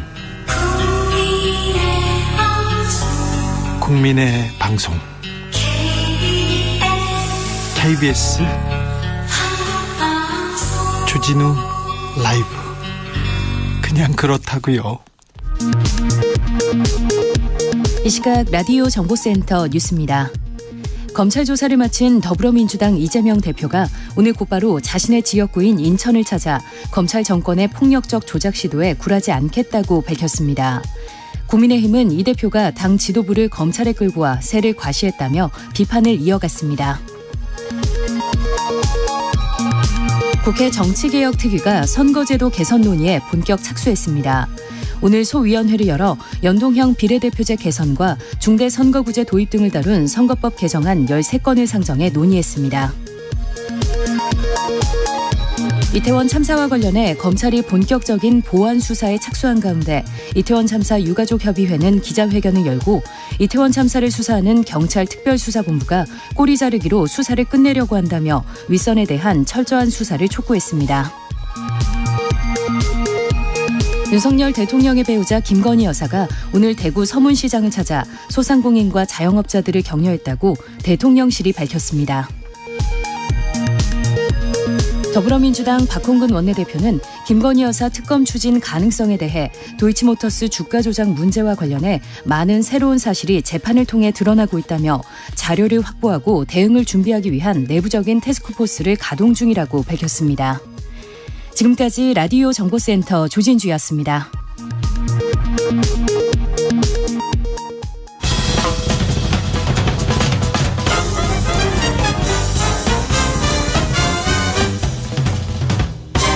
훅 인터뷰. 모두를 위한, 모두를 향한, 모두의 궁금증 훅 인터뷰. 문재인 정부 탁현민 전 의전 비서관이 책을 들고 돌아왔습니다. 문재인 정부 1195개 행사를 기획하면서 그가 전하고 싶었던 진심은 무엇인지, 그리고요, 국가 행사에서 어떤 점을 이렇게 강조해야 되는지, 문재인 대통령과는 어떤 얘기가 있었고요, 지금 윤석열 정부의 행사는 어떻게 보이는지 두루 좀 물어보겠습니다. 탁현민 전 비서관 오셨습니다. 어서 오십시오. 네, 안녕하세요. 책이 아직 안 나왔어요? 책이 다음 주죠. 17일 날 아마 나올 거예요. 아니, 그 책이 안 나왔는데 지금부터 벌써 반응이 이렇게 뜨겁습니까? 막 어떤 서점에서 막 많이 이렇게 예약이 그렇게 많다면서요? 그러니까 전 뭐 좀 부담스럽기도 하고, 네. 걱정이 좀 되기도 하고, 네. 이게 사실은 기대치가 너무 높으면 이제 기대치가 너무 높으면 걱정이 많아지잖아요. 네. 또 기대치가 너무 없어도 걱정이 많지만 기대치가 낮으면 조금만 잘하면 지지율 올라갑니다. 그렇죠. 네. 예. 그렇죠. 알겠습니다. 아무튼 기대치가 높습니다. 반응 뜨겁습니다. 다음 주라고요. 미스터 프레지던트 책을 가지고 들고 오셨는데 책을 썼다. 어떤 얘기를 하고 싶으셨어요? 일단은 뭐 책의 제목처럼 미스터 프레지던트가 대통령 행사에 쓰였던 입장곡과 퇴장곡이잖아요. 네. 의전곡이기도 하고. 그래서 문재인 정부 안에 있었던 여러 국가 기념식과 대통령의 일정들을 이른바 정사에는 담기지 못할 내용들이죠. 네. 그러니까 백서나 이런 공식적인 기록으로 남기긴 어렵지만 사실은 모든 행사와 그 내용 안에는 사람 이야기가 있고 네. 또 그 이야기의 배경들이 있어서 네. 주로 그런 부스러기 같은 이야기들, 작은 이야기들, 네. 그 사소한 이야기들 그런 것들을 좀 담고 싶었던 것 같아요. 그래서 이제 그 이야기들을 담은 네, 문재인 전 대통령이 본인도 그렇지만 그 비서관들 주변 사람들이 이런 글로 책으로 조금 많은 이야기를 남겨주었으면 한다는 얘기를 하셨죠. 그럼 제가 이제 지난번 여름에 네. 제주도 오셨을 때 제가 그때 여쭤봤던 게 이제 자서전 어떻게 하실 생각이시냐. 네. 저도 여러 출판사로부터 대통령의 자서전을 출판하고 싶다는 제안을 많이 받아서 그 말씀을 전달드릴 겸 말씀을 드렸더니 저한테 이렇게 얘기를 하시더라고요. 본인이 자서전을 쓰기 전에 네. 먼저 주변에 많은 사람들이 문재인 정부에 대한 회고를 쓰는 게 좋겠다. 네. 내가 노무현 대통령의 비서실장일 때 옆에서 보니까 대통령은 항상 결론만 그리고 결과만 기억하더라. 네. 왜냐하면 결론과 결과만 보고받으니까. 예. 그래서 그 과정에 대해서는 제대로 이해하거나 인지를 못하고 있는 게 많더라. 네. 그러니까 과정을 좀 써줬으면 좋겠다라는 이야기를 하시더라고요. 저보고 책을 쓰라고 얘기한 네. 건 아니고. 그래서 제가 그 얘기를 듣고 나도 언젠가 이야기들을 좀 정리해야겠다 싶었던 거죠. 네. 대통령 행사를 한다는 것, 대통령 행사를 기획한다는 것, 이게 어떤 일입니까? 사람들은 그걸 하나의 이벤트처럼 보는 사람들 그리고 그 쇼라고도 막 폄하하는 사람도 있고요. 일부러 폄훼하는 사람들도 있지만 아주 분명한 것은 대통령의 공개 일정은 대통령의 철학이에요. 네. 그 철학을 보여주는 거죠. 국가 기념식은 그 국가가 갖고 있는 근본적인 이념이고 그래서 허투루 할 수도 없고 그래서 매번 중요한 거고 네. 그래서 형식과 내용에 다 신경을 써야 하는 거죠. 네. 행사 하나를 위해서 고민하던 탁현민 비서관 이렇게 기억이 납니다. 한 순간도 이렇게 허투루 쓰면 안 된다고 계속 얘기했었는데 많은 행사들을 했어요. 1195개의 행사를 기획했다는데 그중에 그래도 뻔한 질문 하지 마시고. 하지 말까요? 그러면 이 얘기할게요. 네. 남북 공동 남북 정상회담 관련된 행사 얘기를 제일 많이 하셨던 것 같아요. 저한테는. 그리고 주변 사람들한테. 그때 좀 남다른 이렇게 소회를 가지고 계시죠. 지금은 더 남다르죠. 네. 지금 남북관계가 이렇게 되고 또 정말 엄중하다는 말이 부족할 정도로 네. 위기 상황이잖아요. 네. 근데 마치 제 기억 속에는 일종의 기시강 같이 2017년 문재인 대통령이 처음 취임했을 때의 상황도 지금만큼 위중했거든요. 그때 남북 간의 긴장 갈등 엄청났죠. 그때는 또 트럼프 대통령과 김정은 당시 위원장이 네. 정말 서로 치열하게 말폭탄을 주고받고 네. 그 사이에 우리나라가 아주 긴장 관계에 놓여 있고 코리안 리스크라는 말이 아주 공공연하게 나오고 있었을 그때였잖아요. 네. 그때 문재인 대통령께서 독일에서 남북 평화 관련한 구상을 발표한 적이 있어요. 예. 베를린 선언이라고 네. 보통 기억들을 하는데. 근데 그때 우리나라 언론도 그렇고 해외 언론도 그렇고 많은 사람들이 저 허무맹랑한 이야기, 저 실현 불가능한 이야기, 또 과연 저렇게 성사될 수 있을까라는 의구심들을 많이 가졌거든요. 그리고 그 후에 일들은 제가 구태여 다시 한번 이야기하지 않겠지만 그래서 제가 얘기하고 싶은 것은 제가 준비했던 행사 하나하나에 뭐 잘 되고 못 되고를 떠나서 지금 같은 위기 상황에서 어떤 태도로 국민들 그리고 이 대한민국을 이끌어가야 할지 좀 고민을 많이 해봐야 될 것 같아요. 이게 네. 서로 계속 에스컬레이팅만 되면 그게 올바른 해결 방안인지 다른 문제들은 시간이 지나고 상황이 바뀌면 회복할 수 있는 것도 있고 뭐 여러 가지 있다고 봐요. 경제 문제도 혹은 뭐 국내 정치 상황도 지금보다 나아질 수도 있고 뭐 좀 시간이 걸리더라도 그렇게 해결할 수 있는 방안들이 생길 텐데 저는 전쟁은 다른 문제라고 생각해요. 아, 그렇죠. 예. 이거는 뒤로 돌릴 수 없는 문제이기 때문에 정말 한 걸음 한 걸음 한마디 한마디 하나하나에 신경을 많이 좀 써야 하지 않나 싶어요. 네. 남북 공동행사 특별히 평양에서 북한에서 이렇게 주최하고 그리고 열었을 때는 조금 변수가 많았을 거 아니에요. 아무래도 그렇지만 오히려 서로 더 조심하는 건 있었죠. 그때요? 예. 왜냐하면 사전에 이야기되지 않은 것들을 하면 네. 그 이야기되지 않은 것들 때문에 또 다른 문제가 발생할 수 있기 때문에 조심하고. 외교 행사들 같이 여러 가지 조건들이나 변수들을 서로 따져서 아주 촘촘하게 시나리오를 짜는 거죠. 네. 그래서 그 리스크를 줄이는 방식으로 일을 해왔었죠. 네. 남북 공동행사를 마치고 이렇게 남북 관계자들이 이렇게 환담을 하고 서로 축하를 전하던 그런 모습이 눈에 선합니다. 특별히 현성월 씨가 이렇게 다가와서 탁현민 비서관 안아주던 거 그거 기억납니다. 글쎄 뭐 지금은 참 그 말을 꺼내는 것조차도 상당히 부담스러운 거잖아요. 요즘 분위기가. 네. 예.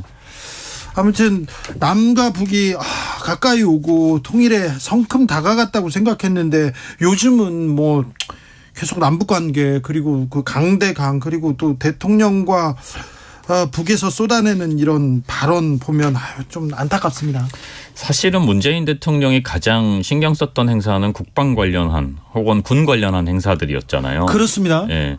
그리고 재임 중에 여러 군 자산들 그리고 심지어는 뭐 가장 근본적인 군 관련 예산을 가장 많이 확보하고 또 지출했던 정부이기도 하고 군 예산을 너무 많이 쓴다고 저는 네. 비판했었어요 그때. 그래서 어떤 의미에서는 평화를 추구했던 대통령이었지만 네. 동시에 군 관련한 것들을 늘 계속해서 우리 국방력의 신장과 강화를 위해서 노력했던 대통령이기도 하죠. 이 양적 측면이 다 있는 거죠. 예. 단적으로 예를 들면 제가 기억하는 거는 그 당시 북한이 계속 미사일 쏘고 막 이랬을 때 네. 아마 국내 우리나라에서 처음으로 대통령이 그렇게 지시를 하셨던 우리는 쏠 게 없냐.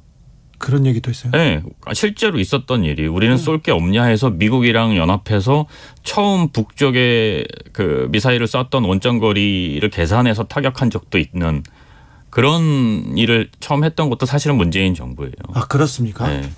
거기에 대응하는 조치들. 보기에는 한마디도 못하고 그런 게 아니라 이쪽에서도 전혀 문재인 정부, 아니죠. 그러니까 문재인 정부 뭐 농담 삼아 문재인 대통령은 평화를 추구했던 대통령이지만 동시에 한 손에 또 칼을 들고 있던 대통령이기도 했다. 그런 말을 많이 했죠. 탁현민 비서관이 국방 관련된 행사 엄청 많이 기획하고 엄청 많이 노력했던 거 기억합니다. 특별히 군인들 굉장히 고생하던 그런 행사들도 보여요. 해병대원들도 막 그렇고 어떤 분은 위장복 같은 거 있잖아요. 그물 같은 거 쓰고 이렇게 누워 있고 그런 군인들도 있었어요. 그 말씀은 드리고 싶은데 지난번 국군의 날 행사를 이제 윤석열 정부 국군의 날 행사를 보고 예. 그다음에 이제 제가 했던 행사들을 이제 떠올리게 되잖아요. 네. 제가. 근데 이게 일단 계획이 있어야 돼요. 예. 문재인 정부는 처음에 국군의 날 행사를 계획할 때 국방부와 함께 되게 깊이 여러 가지를 논의했어요. 그중에 크게 두 가지를 결정한 게 하나는 기존의 계룡대에서 수십 년 동안 되풀이해서 해오던 국군의 날 행사를 네. 각 군의 부대에서 하자. 예. 그래서 첫 해는 육군, 두 번째는 해군 뭐 이런 식으로 해병대까지 갔었죠. 예, 해병대까지 가니까 이제 5년을 다 돌게 된 거고 그 이유는 계룡대에서 행사를 하게 되면 말 그대로 의식 행사밖에 안 되는 거예요. 네. 하지만 각 군 부대를 방문하면 각 군이 나름의 노력들을 하게 돼요. 네. 뭔가 다른 걸 보여주고 싶어하고 자기 군만의 특성을 보여주고 싶어하고 그러기 위해서 노력하고 연습하는 모습까지도 보여줄 수 있거든요. 네. 그게 하나였고 두 번째는 기존에 해오던 국군의 행사에서 이제는 좀 없어져도 되는 것들, 이를테면 분열이라든지 네. 혹은 뭐 사열 중심이라든지 네. 사열 자체를 없앨 수는 없지만 혹은 격파 시범이라든지 옛날에 꼭 했어요. 우통벗고 네. 이렇게 격파. 네. 차력이죠. 뭐 사실 거의. 네. 그래서 그런 것들을 줄이거나 없애자는 그런 합의가 애초부터 있었어요. 네. 그리고 그걸 단계별로 조금씩 줄여나가거나 결국은 다른 방향으로 했던 그 마지막이 이제 말씀하셨던 해방대에서 했던 국군의 날 행사죠. 그거는 그냥 국군의 날 행사라기보다는 하나의 입체적인 상륙작전이었죠. 네. 뭐 기억이 많이 납니다, 저도. 윤석열 정부의 대통령 행사와 문재인 정부의 대통령 행사 뭐가 가장 크게 다릅니까? 제가 같은 질문 이제 세 번째 봤는데 평가하기가 참 어려워요. 왜냐하면 이 평가라는 게 어느 정도 수준이 돼야 평가를 할 수 있는데 아직 그 수준에 못 미쳤기 때문에 평가하기는 어렵고 네. 차이를 물어보셨으니까 네. 처음에 드렸던 말씀처럼 대통령의 공개 일정은 그 대통령의 철학입니다. 네. 문재인 대통령이 국방 행사를 많이 했다면 그것은 문재인 대통령이 그런 철학을 갖고 있었기 때문이에요. 네.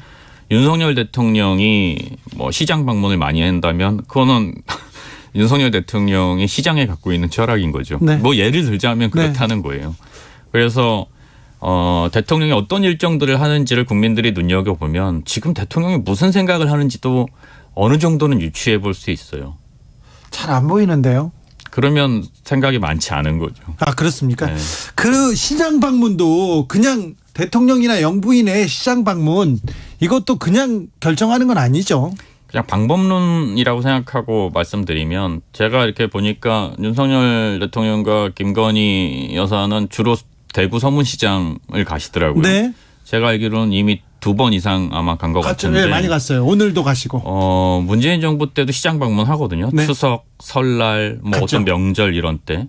그때 제일 먼저 고려하는 것은 이전에 방문한 적이 있느냐 없느냐예요. 예. 왜? 재래시장은 전국에 다 있어요. 그렇죠. 다 어려워요. 네. 그리고 다 많은 사람들이 가서 소비할 필요가 있어요. 그거를 특정 한 군데만 가는 건 상당히 편파적으로 보일 수가 있어요. 실제로도 편파적이고. 예. 그러면 뭐 예를 들어 올해는 대구에 갔으면 내년에는 광주에 가는 게 상식적인 기획의 어떤 카테고리죠. 아, 네. 근데 이제 그런 모습이 안 보이고. 두 번째는 시장에 가면 뭘 할 거냐. 네. 가장 많이 하는 게 정말 지긋지긋한 모습이 어묵 먹고 떡볶이 먹고 떡 싸 먹고 그렇죠. 따봉하는 거 아니에요. 네. 그리고 박수 치고. 네. 그걸로 과연 시장 방문의 어떤 의미를 살릴 수 있을까? 시장 방문이라는 건 실제로 그 재래시장의 물건값이 얼마나 싼지, 네. 거기에 얼마나 따뜻한 말들이 오가는지 이걸 보여주고 싶은 거 아니에요. 예. 대통령과 여사님이. 네. 저희는 어떻게 했냐면 시장에 가서 실제로 그 해 이제 명절 전에 뭐가 발표되냐면 올해 제수용품 사는 데는 얼마가 들 것이다 이런 걸 신문들이 막 발표를 해요. 그렇죠. 그러면 실제로 그 돈을 대통령께 드렸어요. 예. 혹은 여사님께 드렸어요. 아, 그 돈을? 그 돈으로 그 품목을 그대로 사보게 한 거예요. 예. 그리고 실제로 두 분이 돈이 모자라면 좀 깎기도 하고 돈이 남으면 좀 더 드리기도 하면서 실제로 그렇구나. 그게 맞는지 네. 그 과정을 영상으로 찍어서 국민들에게 보여줬거든요. 아, 그렇군요. 그렇게 하는 방법도 있었고 또 하나는 이제 우리 때 재활용품 이런 것들 그다음에 비닐봉투 안 쓰기, 네. 장바구니 쓰기 이런 게 또 캠페인이 있었기 때문에 그래가지고 또 환경 에코백 들고 가시더라고요. 에코백도 들고 그 유리 그 상자도 들고 가서 그런데 장을 본다거나 그러니까 시장에 사진 찍히러 가는 게 아니에요. 그런 모습들 그런 디테일들을 보여줘야 예.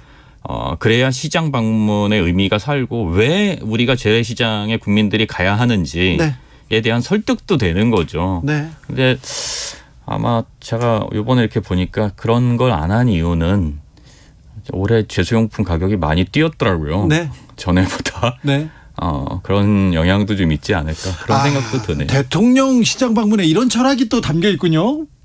대통령의 모든 행동과 말은 그냥 할 수 없어요. 네. 다 해석되기 때문에 네. 그거를 그냥 생각 없이 했다면 그거는 그 순간부터 대통령의 언어와 행동이 아니죠. 그래요? 네. 문재인 대통령 그러면 하나하나 다 고민하고 생각하고 협의하고 그래서 한마디 던지는 겁니까? 문재인 대통령이 되게 과묵하다는 그렇죠. 인식이 있잖아요. 예. 저는 대통령은 그럴 수밖에 없다고 생각해요. 제가 옆에서 지켜본 거로는. 과묵하게 할 수밖에 없는 거예요. 원래 품성도 과묵하겠지만 네. 대통령이 가볍게 말을 할 수가 없는 자리인 거예요. 네. 그 자리가. 네.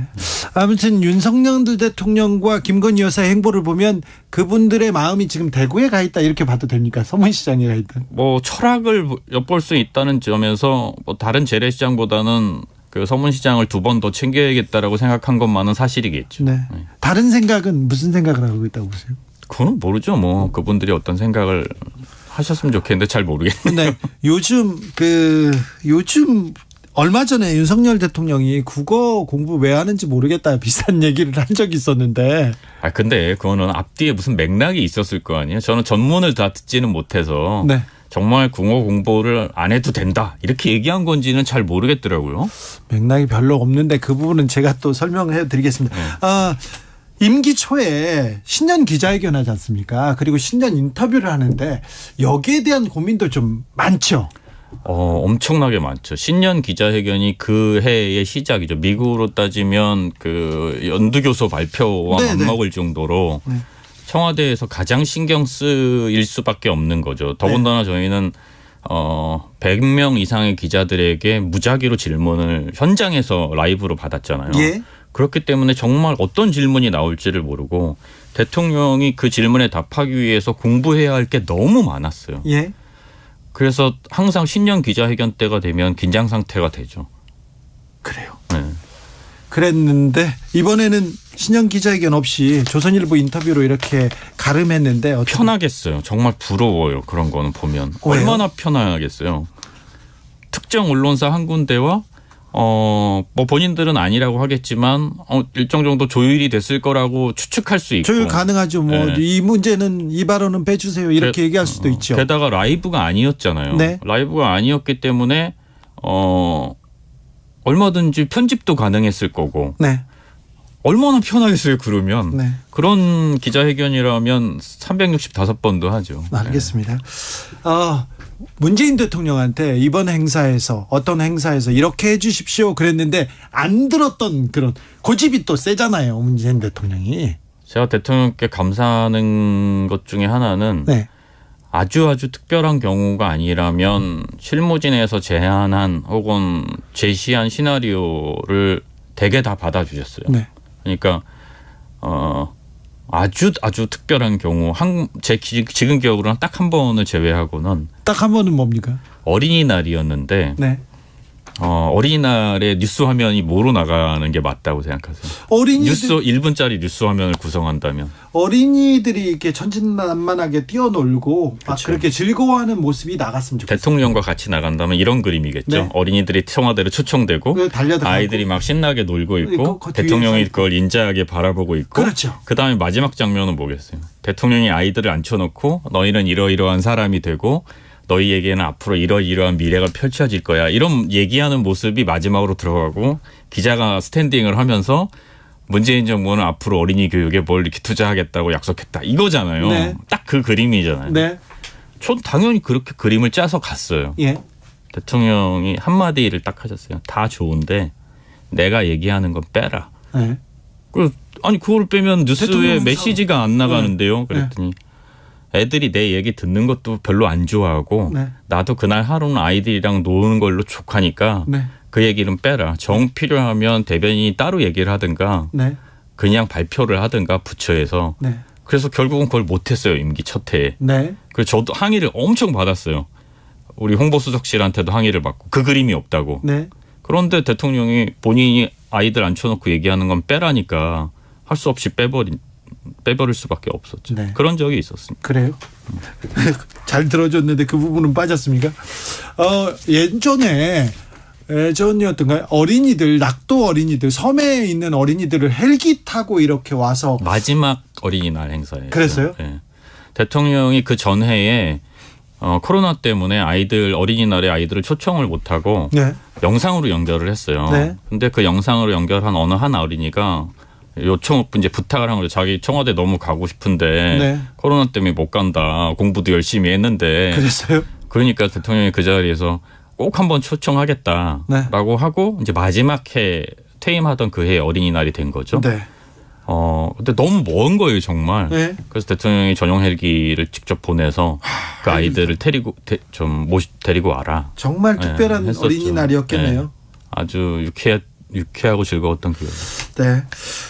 자, 책에는 다 그런 내용이 있습니다. 그러니까요. 그 무엇보다도 책에 대통령 행사가 아니라 철학이 담겨 있고 왜 그때 이런 결정이 나왔나 이런 얘기가 담겨 있네요. 그러니까 대통령 행사를 쇼라고 폄훼하는 사람들은 정말 대통령의 일이 뭔지 잘 모르시는 것 같아요. 네. 제3 얘기하지만 대통령의 일정은 대통령의 철학입니다. 네. 알겠습니다. 그런데 윤석열 정부에서 우리는 왜 탁현민 같은 사람이 없냐, 탁현민을 찾는다 이런 얘기가 많이 나왔잖아요. 네. 네. 그런 얘기를 들으면 어떤 생각 듭니까? 저는 알 것 같은데 왜 없는지. 왜요? 아니 뭐 답을 하진 않겠습니다. 근데 뭔가 어떤 사람 필요로 하는 게 없을 때는 이유가 있죠, 다. 그래요? 네. 알겠습니다. 도어 스태핑은 어떻게 보셨어요? 저는 직접 보진 않았어요. 대부분 다 제가 네. 직접 볼 뉴스를 통해서 보면. 네. 본인의 리스크를 극대화하는 거였잖아요. 대통령 리스크를 극대화했습니까? 네, 본인의 리스크를 극대화하는 프로그램이었고, 네. 또 거기에 의미를 잔뜩 부여하는 바람에 이도저도 못하게 됐던 거였는데, 네. 더 나아갈 수도 없고 취소할 수도 없고, 예. 근데 적절한 어떤 핑계거리를 찾아서 결국은 이제 취소를 하게 된 거잖아요. 네. 이제 없애버린 거죠. 네. 윤석열 정부 입장에서는 잘된 일이라고 생각해요. 네. 윤석열 정부 입장에서는 잘된 일이라고 생각합니다. 알겠습니다. 네. 탁현민은 앞으로 어떤 미래를 기획할까 그거 궁금해하는 사람도 있습니다. 이것도 말씀드렸던 거고 더 사적으로도 잘 아시지만 나는 잘 알지만 저기 청취자들 국민들은 모르니까. 일단은 아마 그걸 제일 궁금해하실 것 같은데 저는 정치나 정치적인 일을 하지 않을 겁니다. 앞으로. 그렇다고 해서 제가 경험하거나 알고 있는 상식 바깥의 일들에 대해서 그냥 아무 소리 안 하고 있지도 않을 거예요. 그냥 네. 제가 한 명의 시민으로서 또 한 명의 연출가로서 경험했던 사람으로서 해야 할 이야기가 있으면 할 거고요. 네. 공연을 연출하거나 행사를 기획하는 그런 일들을 앞으로도 쭉 해나갈 생각입니다. 네. 비정치적인 영역에서. 알겠습니다. 고소 고발 당했다는 소식 들었는데 그런 건 다 끝났죠? 아니요, 다 끝나진 않았고요. 예. 아마 또 있겠죠. 앞으로도 이렇게 계속 나와서 이렇게 질문을 자꾸 하면 네. 제가 이렇게 말을 하게 되고 네. 그럼 이런 것들이 쌓여서 또 불려가고 하겠죠. 저는 무죄 받았기 때문에 탁현민도 한 10년 끌려가봐야 되는데 그런 생각을 하지는 않습니다. 아무튼 미스터 프레지던트 행사가 아니라 철학이 담겨 있다고 하고 생각이 담겨 있다는데 그 생각 궁금합니다. 이야기로 받아주시면 좋을 것 같습니다. 추억할 수 있는 부분도 있을 거고 네. 기획자로서 궁금해하는 부분도 있을 테니. 네. 예. 대통령의 전통시장 방문, 영부인의 전통시장 방문이 이렇게 큰 의미가 있는지는 또 오늘 알았습니다. 또 모시겠습니다. 고맙습니다. 네, 탁현민 전 청와대 의전 비서관이었습니다. 감사합니다. 정치 피로, 사건 사고로 인한 피로, 고달픈 일상에서 오는 피로. 오늘 시사하셨습니까? 경험해보세요. 들은 날과 안 들은 날의 차이. 여러분의 피로를 날려줄 저녁 한 끼 시사. 추진우 라이브.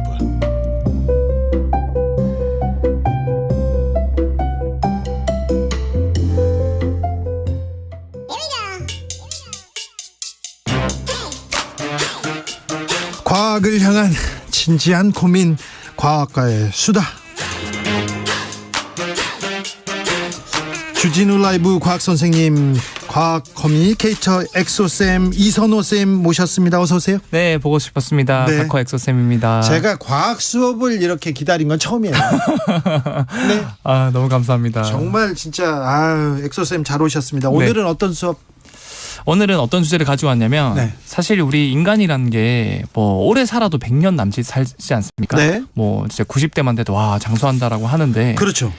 인간의 나이가 100년 정도라고 하면 수명을 이 우주의 나이는 지금 몇 살 정도 되는지 혹시 아시나요?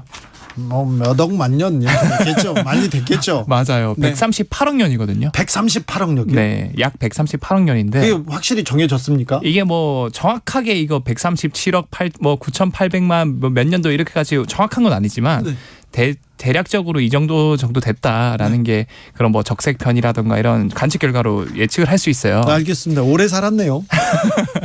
네. 사실은 우주적 관점에서 우리 100년 사는 거는 아무것도 아닌 거거든요. 아유, 그렇죠. 순간이죠. 찰나죠. 맞아요. 138억 년을 1년으로 줄여보면은 우리가 네. 사는 이 100년은 0.001초도 안 된다 그래요. 네네. 이 우주적 관점에서 우리가 0.001초 사는데 왜 이렇게 뭔가 아둥바둥 거리면서 살까 네. 싶으면서 결국 우리가 이 100년이라는 평균 수명을 마감하는 이유가 죽음 때문이거든요. 그렇죠. 그래서 오늘의 주제는 죽음의 과학을 준비했습니다. 그렇습니까? 죽음. 네. 네. 죽음에 대해서 고민해야 돼요. 죽음을 맞아요. 생각해야 잘 삽니다. 맞습니다. 네. 그래서 이 죽음 관련된 재밌는 연구 결과들이 몇 가지가 있는데 네. 먼저 사람을 대상으로 한 연구 결과부터 제가 소개시켜 드릴게요. 네. 국제학술지 뉴로 이미지에 게재된 연구 내용인데 사실 죽음이란 것 자체가 모든 생명체가 피할 수 없는 숙명과도 같은 통과 의뢰인데 네. 그럼에도 불구하고 인간은 살아가면서 마치 죽음은 남일인 듯 네. 심각하게 생각해 본 적도 없고 네. 그리고 뭐 죽음에 대해서 제대로 준비하는 경우도 거의 없거든요. 네. 마치 본인은 특별하고 영원히 살 것처럼 평소에 행동한단 말이죠. 네. 그래서 이게 진화론적으로 뇌과학적으로 이유가 있다는 사실이 밝혀졌어요. 예. 구체적으로 말씀드리자면 이 바르일란드 연구진이 시행한 새로운 연구에 따르면 인간의 뇌는 이 죽음을 다른 사람들에게만 일어나는 불행한 사건으로 분류를 해서 실존적 공포를 막는다 그래요. 그 나하고는 상관없어. 나하고 상관없어. 네. 무서우니까. 네. 그래서 이게 아주 어린 시절부터 이런 시스템이 뇌에서 작동하게끔 설계가 된다 그러는데 이것도 나름 전략이다. 네. 알겠어요. 이거 뭐 끄덕일 만한 내용인데 참 과학자들은 쓸데없는 연구도 참 많이 해요. 이상한 연구 많이 해요. 그런데 아무튼 재밌습니다. 중요한 연구 같아요. 네. 그래서 구체적으로 어떤 실험을 했냐면 이 연구진이 사실 어떻게 실험을 했냐. 컴퓨터를 참가자한테 보여주고 이제 다양한 이제 본인의 얼굴 사진이랑 다른 사람들의 얼굴 사진을 차례대로 이렇게 보여줬어요. 근데 흥미로운 점은 이러한 사진 옆에 죽음과 관련된 단어도 함께 표시를 해뒀거든요. 예를 들어서 뭐 엑소쌤 제 사진 옆에 뭐 무덤이나 장례식 같은 단어도 함께 표시를 한 거예요. 다른 사람들 사진도 포함해서. 그럼 당연히 이제 이 사람 사진에 죽음과 관련된 단어가 있으니까 무의식적으로 이 사람 뭐 죽나? 뭐 죽음과 관련된 생각을 하겠죠. 흥미로운 점은 다른 사람의 얼굴과 무덤 같은 단어가 같이 나오면은 뇌가 호기심을 가지고 막 분석하려는 부위가 활성화되는데 본인 사진에 죽음과 관련된 단어가 같이 뜨잖아요. 그러면 뇌가 갑자기 비활성화가 되는 거예요. 그래요? 특히 미래를 예측하는 부위가 비활성화되는 것을 발견했어요. 이거 정말 신기하죠. 신기하네요. 심지어 보통 이제 반복적인 사진을 보여주다가 갑자기 전혀 다른 사진을 보여주면 예를 들어서 뭐 제가 주진우 DJ님께 사자 호랑이 사진을 계속 보여줍니다. 사자 호랑이 그러면 당연히 다음엔 사자 다음엔 호랑이 나오겠지 예측을 하는데 갑자기 코끼리 사진을 보여주면은 이제 우리 뇌에서는 깜짝 놀라거든요. 예측 못한 게 나오기 때문에. 그런데 실제로 우리 뇌는 반복적인 사실을 보여주다가 갑자기 예측 못한 사실이 나오면은 놀라는 반응 부위가 활성화되는데 흥미로운 점은 유독 본인 얼굴에 죽음과 관련된 단어가 있는 사실을 본 직후에는 전혀 다른 예측 못한 사실이 나와도 놀랐을 때 나타난 신호가 전혀 생성되지 않는다는 거예요. 그래요? 네. 굉장히 인간이 죽음을 공포로, 인간이 죽음을 단절로 이렇게 생각하는군요. 맞아요. 고민하거나 생각하고 싶지 않아 보이네요. 이게 뇌에서 본능적으로 거부하는 게 결국 본인의 죽음과 관련된 그 어떤 생각이 드는 순간 미래에 대한 예측을 뇌에서는 중단을 해버리는 거예요. 그렇습니까? 즉 본인도 언젠가 미래의 죽음을 겪는 사실을 뇌에서 본능적으로 거부를 하고 있다는 사실을 알게 된 거죠. 놀랍네요. 네. 놀랍습니다. 그래서 이제 정리를 하자면 우리가 죽을 것이라는 생각을 이성적으로는 이제 부정할 수는 없지만 그래도 이제 우리 뇌에서는 우리는 죽음을 다른 사람들에게나 일어나는 일로 생각을 하는 거다라고 이렇게 전략적으로 이렇게 진화가 됐다라고 예. 볼 수 있는 거죠. 아, 그렇군요. 네. 죽음을 어떻게 생각하는 거죠? 인간만 그렇습니까? 다른 생물들도 그렇습니까? 그래서 사실은 인간은 일단 왜 그럴까에 대해서 연구진이 마무리 멘트로 쓴 게 예. 결국은 이것에 사로잡히면 아무것도 할 수가 없거든요. 죽음이 무서우니까. 아, 그래요? 특히 이제 동물은 오직 현재만 살아가는데 예. 인간은 과거나 미래 이런 것도 우리가 뭐 과거를 후회하기도 하고 미래에 대해서 다가오지 않은 미래에 대해서 걱정하기도 하고 하잖아요. 예. 그게 이제 뇌 대뇌가 너무 발달해서 인간만 쓸데없는 우울에 빠지고 이제 걱정을 많이 한단 말이죠. 예. 결국 이런 것들을 최대한 막기 위해서 현실에 집중하기 위해서 인간이 이렇게 진화가 된 것 같다라고 볼 수 있고요. 예. 다른 생명체는 그러면 어떻게 죽음을 인식할까? 예. 굉장히 신기한 생명체 하나를 제가 더 가져왔는데 혹시 아주 단순한 생명체 중에서 개미도 죽음을 인식할 수 있다는 사실 들어보셨나요? 아니요, 못 들어봤어요. 못 들어보셨나요? 개미는 배짱이하고만 이렇게 비교하는 건데 개미는 오늘도 열심히 일한다 이러고만 알았죠. 그렇죠. 노래에도 이제 개미는 뚠뚠 이런 노래가 있는데 네. 사실 개미는 페로몬을 통해서 의사소통을 하거든요. 아, 그래요? 그래서 상황과 용도에 따라 각각 다른 페로몬을 분비해요. 네. 뭐 예를 들어서 먹이를 찾았을 때는 탐색용 페로몬을, 네. 동료를 불러 모을 때는 이제 증언용 페로몬을, 네. 적이 나타났을 때는 경보 페로몬을. 그런데요. 그래서 이런 페로몬에 전적으로 의지를 하는데 이 하버드 대학교의 어떤 윌슨 박사님이라는 교수님이 개미를 관찰하던 중에 특이한 현상을 목격합니다. 어떤 장면?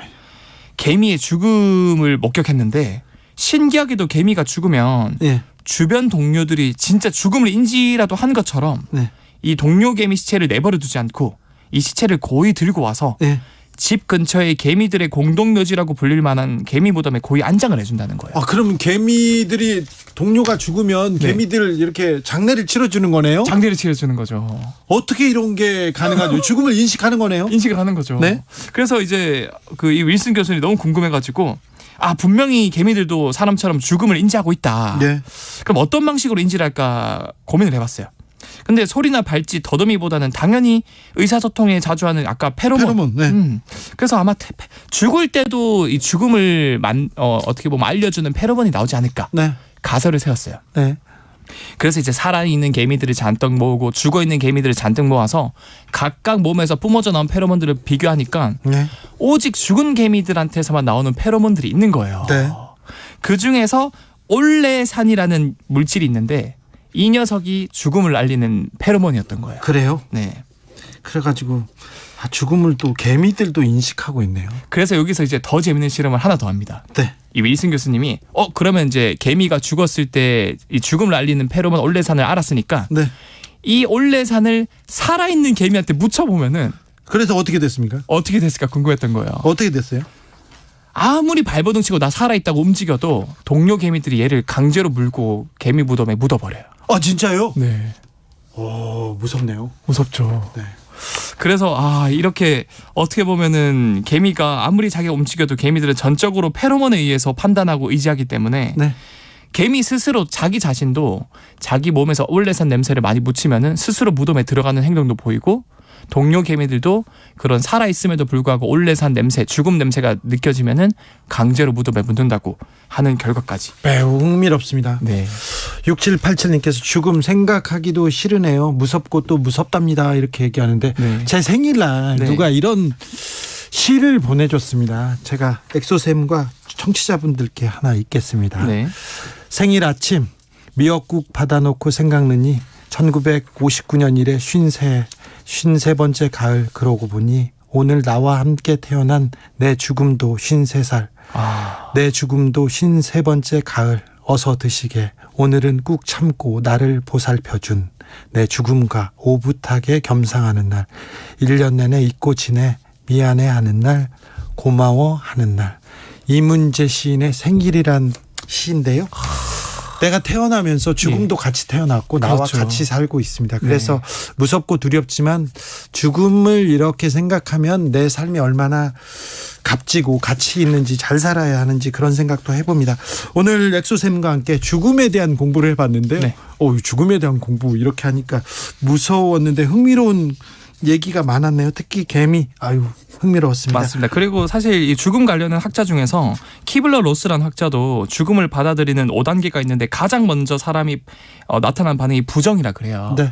근데 이렇게 무조건 부정만 하지 마시고 어느 정도 죽음에 대해서 우리가 인지하면 삶을 좀 더 경건하게 받아들일 수 있으니까 한번 생각해 보시는 것도 추천드립니다. 오늘 과학 공부도 흥미로웠습니다. 엑소쌤 감사합니다. 네, 감사합니다. 교통정보센터 다녀오겠습니다. 이승미 씨. 네, 이 시각 교통정보입니다. 영동고속도로 인천 방향 신갈분기점 이후로 퇴근 정체가 시작되고 있습니다. 동수원부터 막힙니다. 부곡까지 11km간 밀리고 있고요. 둔대분기점에서 반월터널까지나 군자분기점에서 서창까지 정체입니다. 강릉 방향은 둔대분기점에서 부곡까지 속도 떨어지고요. 제2경인고속도로 성남 방향으로 하객분기점에서 서창분기점까지 정체고요. 산막에서 북이안 구간 양방향 전면 통제 계속되고 있습니다. 이 구간은 다른 곳으로 우회하셔야겠습니다. 경부고속도로 서울 방향으로 남사 부근과 수원에서 속도가 안 나고요. 죽전휴게소 부근과 판교에서 각각 2km간 정체가 되고요. 달래내고개에서 한남까지도 속도 내기 어려운데요. 여기는 사고 여파 있습니다. 양재 부근 2차로에서 승용차끼리 부딪힌 사고 처리하고 있어서 조심해서 지나셔야겠습니다. KBS 교통정보센터였습니다.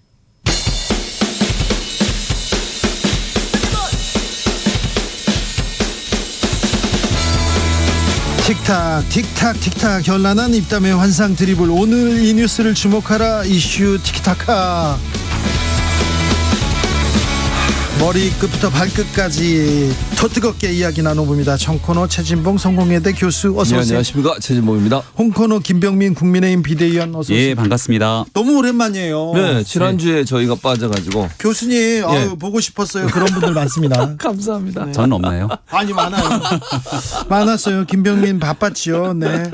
자, 이재명 대표 검찰 출석 어떻게 보셨습니까? 예, 뭐 벌써 하루가 지났네요. 그 많은 사람들이 지켜봤던 것처럼 그냥 혼자 조용히 가셔도 괜찮았을 텐데 그렇게 민주당 지도부 다 끌고 가서 갔던 모습들이 과히 좋게 보이지 않았다 이렇게 평가하는 분들이 꽤 많으셨던 것 같습니다. 갈 때는 당당하게 들어가셨는데 또 나올 때는 표정이 별로 좋지 않더라고요. 그러니까 본인 스스로도 법조인이기 때문에 이거는 기소될 게 분명하다 이렇게 말씀하신 것 같은데 네, 뭐 이제 재판 결과를 좀 지켜봐야겠죠. 아니 보고 싶은 것만 보고 표정도 본인이 분석합니까? 12시간 표정은 좋지 않았어요. 12시간 검찰청 갔다 오면 다 슬퍼요. 얼굴이. 피곤하다고 설렁탕 한 그릇 먹고 일단 저는 같이 간 거는 자발적으로 간 거예요, 의원들이. 그리고 지금까지 정치인들이 여당 대표, 야당 대표들이 저렇게 출두할 때 안 간 사람이 있었습니까? 그 전직 대통령들도 MB도 아시잖아요, 주진우 기자. MB 봐, MB. 많이 갔죠, 갔대. 맨 다 어디 출소하면 출소한다고 따라가. 정치 검찰에 뭐 이게 전두환 씨도 앞에 집 앞에서 했죠. 다 따라와요. 그거 오는 거 가지고 뭐 이렇게 문제를 삼아요. 저는 안 가는 게 더 의리 없다고 생각해. 정치인들이 돼 가지고 자기 정당의 대표가 가는데 거기 안 가? 김병민 의원도 비대위원이잖아요. 비대위원장 가는데 안 가봐. 그거 이상하잖아요. 저는 죄가 있으면 안 가죠. 죄가 있긴 뭐가 있어 아직 모르잖아요. 무죄 추정의 원칙. 그리고 저는 뭐 어제 그 이재명 대표가 얘기했던 것처럼 검찰은 기소를 목적으로 해서 지금 수사를 하고 있는 것이고 네네. 거기에 대해서 아주 그 본인은 결백하다고 주장을 하고 있는 상황이고 법리적 검토가 있었기 때문에 앞으로 이제 법정에서 다퉈질 거예요. 지금 이 상황에서 이재명 대표가 제가 있다 없다 이렇게 얘기하는 건 대단히 부적절한 얘기라고 생각하고요. 자신감이 있으면 저는 불체포 특권은 내려놓겠다 이렇게 한번 해봤으면 좋겠습니다. 그러니까 지금 얘기 주시는 것처럼 민주당은 시종에 관한 정치검찰이 무리한 기소라고 얘기하거든요. 그 정치검찰이 무리하게 기소하고 만약에 구속영장을 무리하게 치면 대한민국 법원이 그 영장 쉽게 발부 잘 안 해주거든요. 그리고 거기에 영장 실질심사 과정을 통해서 만약 기각이 되게 되면 검찰은 완전 이재명 대표가 얘기하는 것처럼 정치검찰로 오명을 쓸 수밖에 없습니다. 그런데 그런데 또 기소하겠죠. 그런데 여기에 대해서 법원의 심사도 받기 전에 모든 것들을 막아세우는 방탄을 하겠다고 얘기를 하고 있고 거기에 덧붙여서 지금 민주당의 최고위원이랑 지도부가 다 줄줄이 검찰 앞에 함께 가고 하나 더 이전에 이재명 대표를 향했던 수사에 대한 검사들 실명 얼굴 이런 거 다 공개하게 되니까 이게 사법부의 판단을 지켜보기보다는 너무 정치행위로 일관하는 것 아니냐라는 비판을 피하기는 어렵죠. 구속영장이 청구될지 안 될지도 모르고요. 이번에 소환에도 응해서 갔잖아요. 소환 안 갈 거라고 그렇게 국민의힘에서 예측을 하고 비판을 하고 방탄이라고 얘기하는 소환 조사하러 오라 그러니까 갔고 그러면 체포영장을 발부가 안 될 거고 지금 보세요. 나중에 구속영장 문제도 어떻게 될지 몰라요. 그 미래의 일을 마치 안 할 것처럼 미래 예단에서 얘기하는 것들은 타당하지 않다고 보고요. 만약 검찰이 이렇게 할지 안 할지 모르겠어요. 구속영장 청구에 저는 그 내용도 안 된다고 생각해요. 왜냐하면 이 사안 같은 경우 다툼의 여지가 너무 커요. 저 지방자치단체장이 지방자치단체에 있는 공익적 목적으로 광고를 받아온 걸 가지고 제3자 뇌물이라고 정치적 이익을 얻었다고 얘기하는 게 그건 저는 처음 봤어요. 이렇게 하는 거. 그래서 논란도 많고 또 하나는 도망이나 도주할 우리가 전혀 없어요. 대표가 어디를 도망을 갑니까? 그런 상황이기 때문에 구속영장 청구가 될지 안 될지도 모르는 상황에서 예측해서 이렇게 될 거라고 얘기하는 건 타당하지 않고 좀 지켜봐야 된다고 생각해요. 네. 이건 이재명 대표하고는 전혀 상관이 없는데 무죄인 사건을 무죄 받기 위해서 재판받고 막 10년 동안 막 끌려다니고 그러잖아요. 네. 그런 건 굉장히 고통스럽고 힘들고 해서는 안 되는 일이고 그래서 이재명 대표가 들어가면서 세 가지 사건 얘기하지 않습니까? 조봉환 사건 얘기하고 노 전 대통령 또 김대중 전 대통령 얘기를 했던 것 같은데요. 사건 하나가 빠졌어요. 해경군 김씨 사건도 넣어줬어야 되는데. 거기에요? 왜냐? 해경군 김씨 사건 같은 그 사건이요? 경찰에서 혐의가 있다고 해서 검찰이 넘겼는데 검찰에서 무혐의로 끝내버렸습니다. 이게 지금은 맞고 그때는 틀리다라는 영화 제목처럼 가서는 안 되잖아요. 그때는 검찰이 잘했다고 박수 치지 않았겠습니까? 이재명 대표가? 그러니까 지금 김건희 여사 얘기가 나오잖아요. 그렇죠. 그러니까 김건희 여사 같은 경우에는 소환 조사 한 번을 안 했어요. 그리고요. 윤석열 대통령이 그런 인터뷰를 하셨더라고요. 조선일보에. 김건희 여사 관련해서 문제를 질의를 하니까 질문을 하니까 전 정부 때 있었던 일이라고 전 정부 때 수사했던 거 아니냐고 얘기하시더라고요. 일단 전 정부 때 본인이 검찰총장을 하셨고요. 그거 먼저 지적해 드리고 두 번째 이 정부 출범한 이후에 윤석열 정부 출범한 이후에 재판 과정에 새로운 사실들이 여러 가지 나오고 있는 상황이에요. 그럼 저는 검찰이 수사를 해야 된다고 봅니다. 전혀 수사도 안 하고 소환도 안 하고 서면 조사도 안 하고 있는 상황이라고 하면 이거는 공정하고 상식적이라고 보기 어렵다는 거예요. 서면 조사도 안 하고 있지만 서문시장에 가셨어요? 그러셨죠. 그래서 저는 아마 이제 공개 행보를 적극적으로 시작하실 것 같아요. 앞으로 뭐 그런 듯 보입니다. 네, 그렇게 보여요. 그러니까 대통령 부인으로서 역할을 하는 걸 제가 비판하고 싶지 않습니다. 저는 뭐 공개 행동 하시라고 봐요. 해야 된다고 보고 정말 절제되게 대통령 부인으로서 역할을 하는 것 자체는 비판할 여지가 없다. 다만 이제 잘 하시고 그리고 공개 행보를 할 때는 가능한 한 언론의 취재를 허용했으면 좋겠어요. 그러니까 이게 비공개 행보가 아닌 이상은 해서 언론이 직접 취재하고 보도할 수 있도록 하는 일이 계속 이루어졌으면 좋겠다. 그렇게 생각합니다. 네, 지난번 신년 인터뷰에서 아마 얘기를 했던 것 같은데 대통령이 가지 못하는 것들이 너무나 많기 때문에 이럴 때 좀 대통령 배우자라도 왔으면 좋겠다 하시는 분들이 꽤 많거든요. 뭐 종교 행사를 비롯한 지역 행사 일정도 마찬가지일 거고 신년이 됐기 때문에 사실 윤석열 대통령 마음은 전국 각지를 한번 돌고 싶을 텐데 그러지 못한 상황 속에서 대한민국 경제 좀 잘 되라고 하는 측면에서 여사가 같이 움직이게 되는 건 대한민국 잘 되라고 경제 잘 되라고 전국 각지를 돌고 싶은데 왜 대구 서문시장일까요? 대통령도 가시고 왜 마음이 대구에 가 있을까요? 대구 서문시장 갈 수 있죠. 근데 거기만 가는 것이 아니라 여러 군데를 함께 돌지 않겠습니까? 다른 시장 간 거 기억나십니까? 대통령이나 윤석열 대통령이랑 전국에 있는 모든 시장을 저는 같이 돌았던 기억이 있기 때문에 근데 그때 이제 워낙이나 이 윤석열 대통령이 대구 서문시장이라고 하는 상징적인 공간에 가면 이게 이제 뉴스가 되는 거지. 혹시 어저께 윤석열 대통령이 어디 갔는지 기억하세요?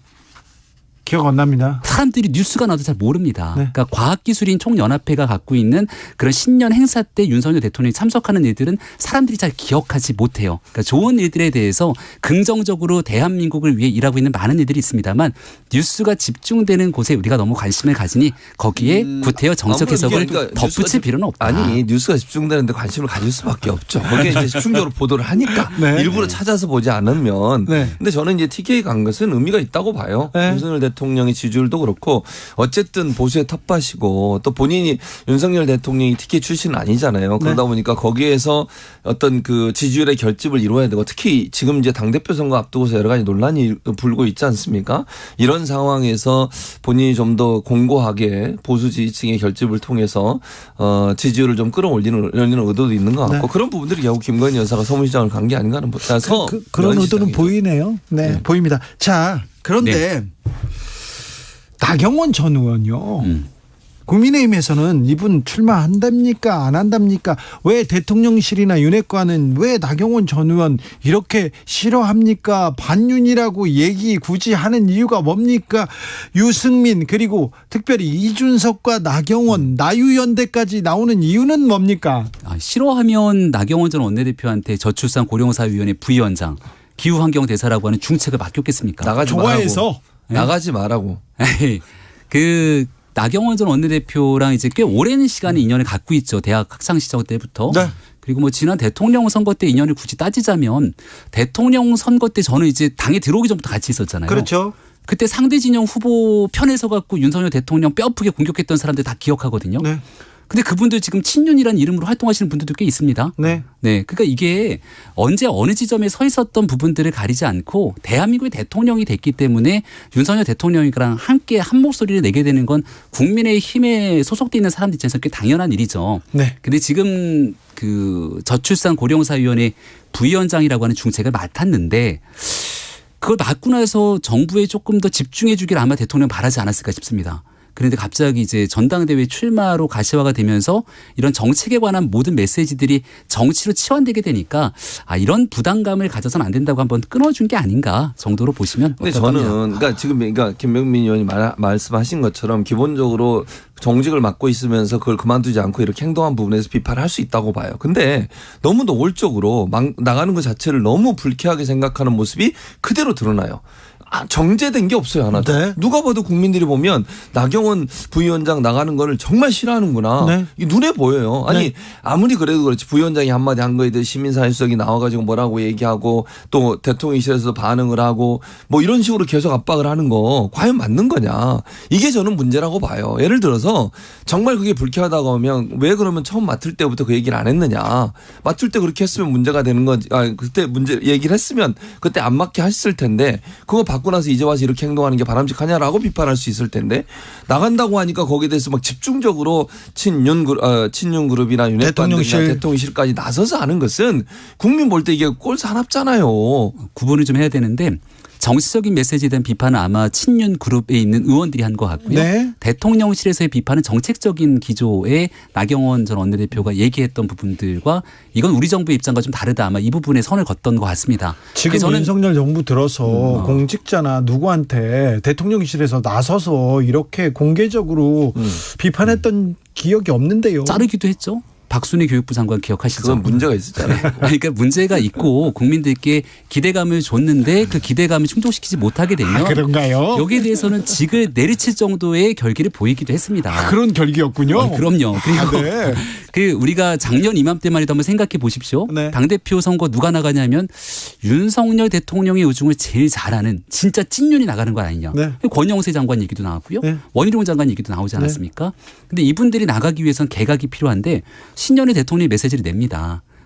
여기에 대해서 신년 개각 없다 이렇게 얘기를 하고 다 정부 섹터에 있는 사람들 열심히 일에 집중해라라고 얘기를 하는데 아마 나경원 전 원내대표와의 트러블 갈등이 있었던 게 그런 측면인 것 같아요. 일을 맡았으면 정부의 영역에서 열심히 해주길 바랬는데 네. 너무 정치권에 깊게 들어가게 되니까 하지만 뭐 전당대회를 가는 길에서는 이제 또 이런 갈등 국면들이 최근에 좀 많이 사그라든 것 같아서 전당대회 흥행의 한 요소로 작용될 수 있다라고도 생각을 합니다. 흥행이 아니라 비판의 요소죠. 관심은 엄청 뜨거워요. 그러니까 관심이 뜨거운데 이게 긍정적인 관심이 네. 당부에 너무 대통령이 관여를 한다 이런 비판이에요. 그러니까 이건 국민의힘의 당무잖아요. 그러니까요. 대통령실이나 대통령이 당권 경쟁에 너무 관여한다 이렇게는 보여요. 그런 비판의 여지들을 아마 지금 열심히 체크를 좀 하고 있을 거라 보고요. 그래서 어제부터 오늘에 이르기까지는 크게 대통령실에서 나오는 메시지가 없는 것 같습니다. 아마 이 위기관리 측면에서 조정을 좀 하려고 하는 게 있는 것 같다는 생각이 들고 우리가 그 전당대회 당원 당규를 바꿨잖아요. 당원 100%를 바꿨을 때 뭐라 그랬습니까? 한 사람 정해놓고 가는 거 아니냐 그렇게 비판을 했는데 막상 뚜껑을 까서 보니까 어디로 전당대회 결과가 갈지 아무도 예측이 불가능한 상황이 돼버립니다. 이재명 대표 만드는 전당대회 때는 그냥 오직 이재명 대표 전당대회에서 흥행도 잘 안 되고 했던 기억들이 나는데 3월 8일 국민의힘의 전당대회가 그래도 당원들의 집단지성에 따라서 그 좋은 방향으로 움직이고 있는 걸 보여주는 하나의 예다라고도 생각을 합니다. 그러니까 100% 당원으로 간 것도 사실은 대통령의 입김이 개입됐다라고 보고 있어요. 그렇게 이해하는 게 맞다고 보고요. 결국 친윤 소위 윤핵관 중에 누군가 또는 윤핵관이 미는 누구 후보 이런 사람들을 당선시키기 위해서 룰도 바꾸고 나오려는 사람 권성동 의원도 주저앉히고 이래가지고 지금까지 온 거거든요. 자, 룰 바꾸고 주저앉히진 않았죠. 룰 바꾸고 후보 가지치기했다 이런 비판이 있는데 잘 가고 있다 이렇게요? 그러니까 룰을 바꾸게 된 것은 나름대로 이유가 있다 생각을 하고요. 네. 거기에 대해서 저도 이제 비상대책위원으로 있어서 같은 논의들을 굉장히 수차례 당 지도부에서 거쳤습니다만은 80만 정도 되는 당원에 모두에게 투표권을 주고 있기 때문에 당원 100%로 가게 됐을 때 실질적인 당의 대표자를 뽑는 선거이기 때문에 당위성 명분도 있고 특정 사람에게 유불리가 적용되기 어렵다 판단됐기 때문에 갔습니다. 그 결과가 여실하게 드러나고 있고요. 지금 현재 국면에서는 안철수 전 대표도 열심히 뛰고 있어서 우리가 결선 투표제를 치게 되면 안 전 대표가 거기 들어갈지 안 들어갈지 아무도 모르는 상황입니다. 그래서 누군가를 만들어내고 누군가를 배제하기 위한 방식의 선거는 아니고 현재 국민의힘 내에서 굉장히 다양한 다이나믹한 선거가 진행되고 있다고 거듭 말씀드리고 한번 지켜봐 주시면 반윤에 대한 배제나 공격은 아니고 그 일부 정치인들이 말하고 있는 일부 내용들을 정치인들의 얘기고 전체로 치환할 필요가 하등에 없다고 생각을 합니다. 왜냐하면 그렇게 우리는 지도부에서 누구도 그런 얘기를 안 하잖아요. 그러니까 그런데 민주당은 지도부가 다 이재명 대표 수사받는데 함께 가지 않습니까? 지도부의 입장 하지만 국민의힘에서는 개별 정치인의 발언. 저는 저렇게 국민의힘 지도부가 제대로 못 보니까 문제인 거예요. 지금 국민들은 다 보는데 지도부만 못 보고 있잖아요 지금. 지도부가 그런 얘기를 하던데 김병민 의원 예를 들어서 이제 결과적으로 나경원 전 대표가 저는 그럼 못하겠습니다 하고 뒤로 빠지면 말씀하셨던 내용들이 성립이 될 텐데 지금 분위기는 그렇지 않잖아요. 그건 두고 봐야 돼요 어떻게 될지. 네. 그만둘 수도 있어요. 언론학자 저명한 언론학자 최진봉 교수한테 묻겠습니다. 네. 김만배 씨의 언론 로비 의혹 이거 어떻게 보셨어요? 대단히 큰 문제죠. 그러니까 법조기자로 오래 일하면서 법조기자 같이 했던 사람들에게 이런 어떤 모르겠어요. 금전 거래가 이제 뇌물인지 아닌지 아직까지 확인된 게 아니기 때문에 제가 단정적으로 말씀을 못 드리겠지만 거액의 돈을 빌려주거나 차용증도 안 쓰고 빌려줬다가 문제가 있는 거 아니겠습니까? 네. 이런 행동을 했다고 하니까 기자들 사이에 이런 일이 이루어지나 이건 기자뿐만 아니라 판검사들도 논란이 되고 있는 거 아닙니까 지금? 예? 법조인들까지도 돈을 가지고 주고 골프 치면서 얼마를 주고 100만 원씩 주고 이런 얘기까지 나오고 있어요. 고문도 하고 임직원도 되고 막 그랬잖아요. 네. 저는 정말 큰 문제고요. 언론사가 이래가지고 제대로 보도를 하겠습니까? 물론 한겨레신문 나오고 있는데 김병민 의원도 한겨레신문 얘기하더라고요. 저는 한겨레신문뿐만 아니에요. 한국일보, 중앙일보 이런 언론사들도 얘기가 나오고 있잖아요. 네. 모든 언론사들이 그러니까 이런 물과 연관되어 있는 모든 언론사에 대한 문제라고 생각해요. 그렇죠. 어느 특정 언론사의 문제가 아니에요. 이거는. 네. 기자들이 이런 기자윤리를 가지고 어떻게 제대로 기사를 쓰겠습니까? 아니 이러면 대장동 사건에 대해서나 아니면 김만배 씨 관련된 여러 사안에 대해서 제대로 비판적 기사 쓰겠어요? 그런 기사가 나오지 않았어요. 그러니까요. 사실은 대장동 문제가 처음 발생됐을 때 왜 기자 김만배는 사업을 하는데 왜 기자 김만배는 홍성근 회장하고 머니투데이 회장하고 이런 돈거래를 했는데 그런 비판이 거의 나오지 않고 홍모 씨, H모 씨 아니면 사주 이렇게 나왔습니다. 철저한 수사가 필요한데 그래도 한겨레 신문이 지금 하고 있는 대응에 대해서는 일말의 양심은 좀 있는 것 같다는 생각이 들거든요. 왜냐하면 잘못된 일들이 일어나니까 편집국장 사장부터 다 고개 숙이고 사퇴하지 않습니까? 네, 사과도 하고요. 그래서 그거를 민주당이 좀 같이 봐야 돼요. 아니, 다른 언론사는요? 민주당 같은 경우는 이재명 대표의 측근 정진상, 김용 구속됐으면은 관련된 내용 속에서 지도부 고개 숙이고 대표자 사퇴하고 이런 일들이 일어나야 되는데 일어나지 않잖아요. 만약에 민주당이 하는 방식대로 한겨레가 갔으면 이거는 나쁜 기사를 쓰게 되는 언론 탄압이다 이렇게 가게 되는데 잘못된 일에 대한 철저한 수사가 반드시 필요하고 그리고 민주당의 이재명 대표도 이런 모습의 의혹들에 대응을 좀 본받아야 됩니다. 한겨레신문이나 다른 언론사들은 기자들이 돈을 받은 게 명백하잖아요. 네. 이재명 지사가 돈 받았어요? 한겨레 사장이 돈 받지 않았잖아요. 아니 사장이 아니라 핵심 간부가 받았지. 아니 예를 들면 핵심 간부가 받았다고 그러면 그 누구냐 김용이나 정진상이 돈 받았다는 증거 있어요? 아직 없어요. 그러니까 지금 증언만 있는 거지. 그러니까 유동규 씨하고 남욱 씨가 얘기만 하는 거지 실질적인 증거는 없어요. 법률적으로 다퉈봐야 되는 거예요.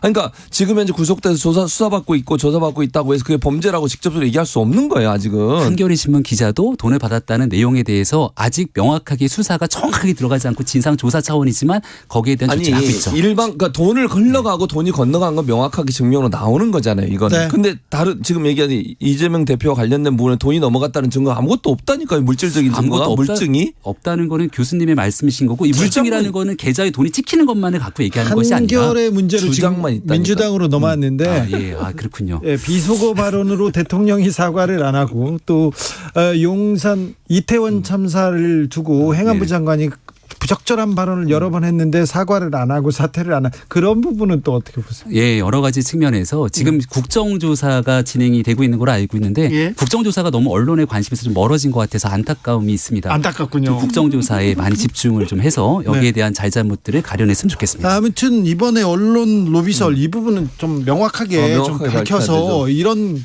이제 앞으로 이런 일이 없는 계기로 만들어야 될 거 아닙니까? 당연하죠. 언론사가 자정작업을 해야 한다고 봐요. 저는 아까 김병민은 계속 한겨레신문만 문제를 삼는데 이와 관련된 모든 언론사가 문제라고 저는 봐요. 그리고 여기 다 밝혀지지 않았다고 생각합니다. 이게 나온 것만 이거지 또 다른 언론사들이 연루됐을 가능성도 있다고 봐요. 그렇죠. 다 조사해서 언론사가 자정할 수 있는 그런 기회가 된다고 봅니다.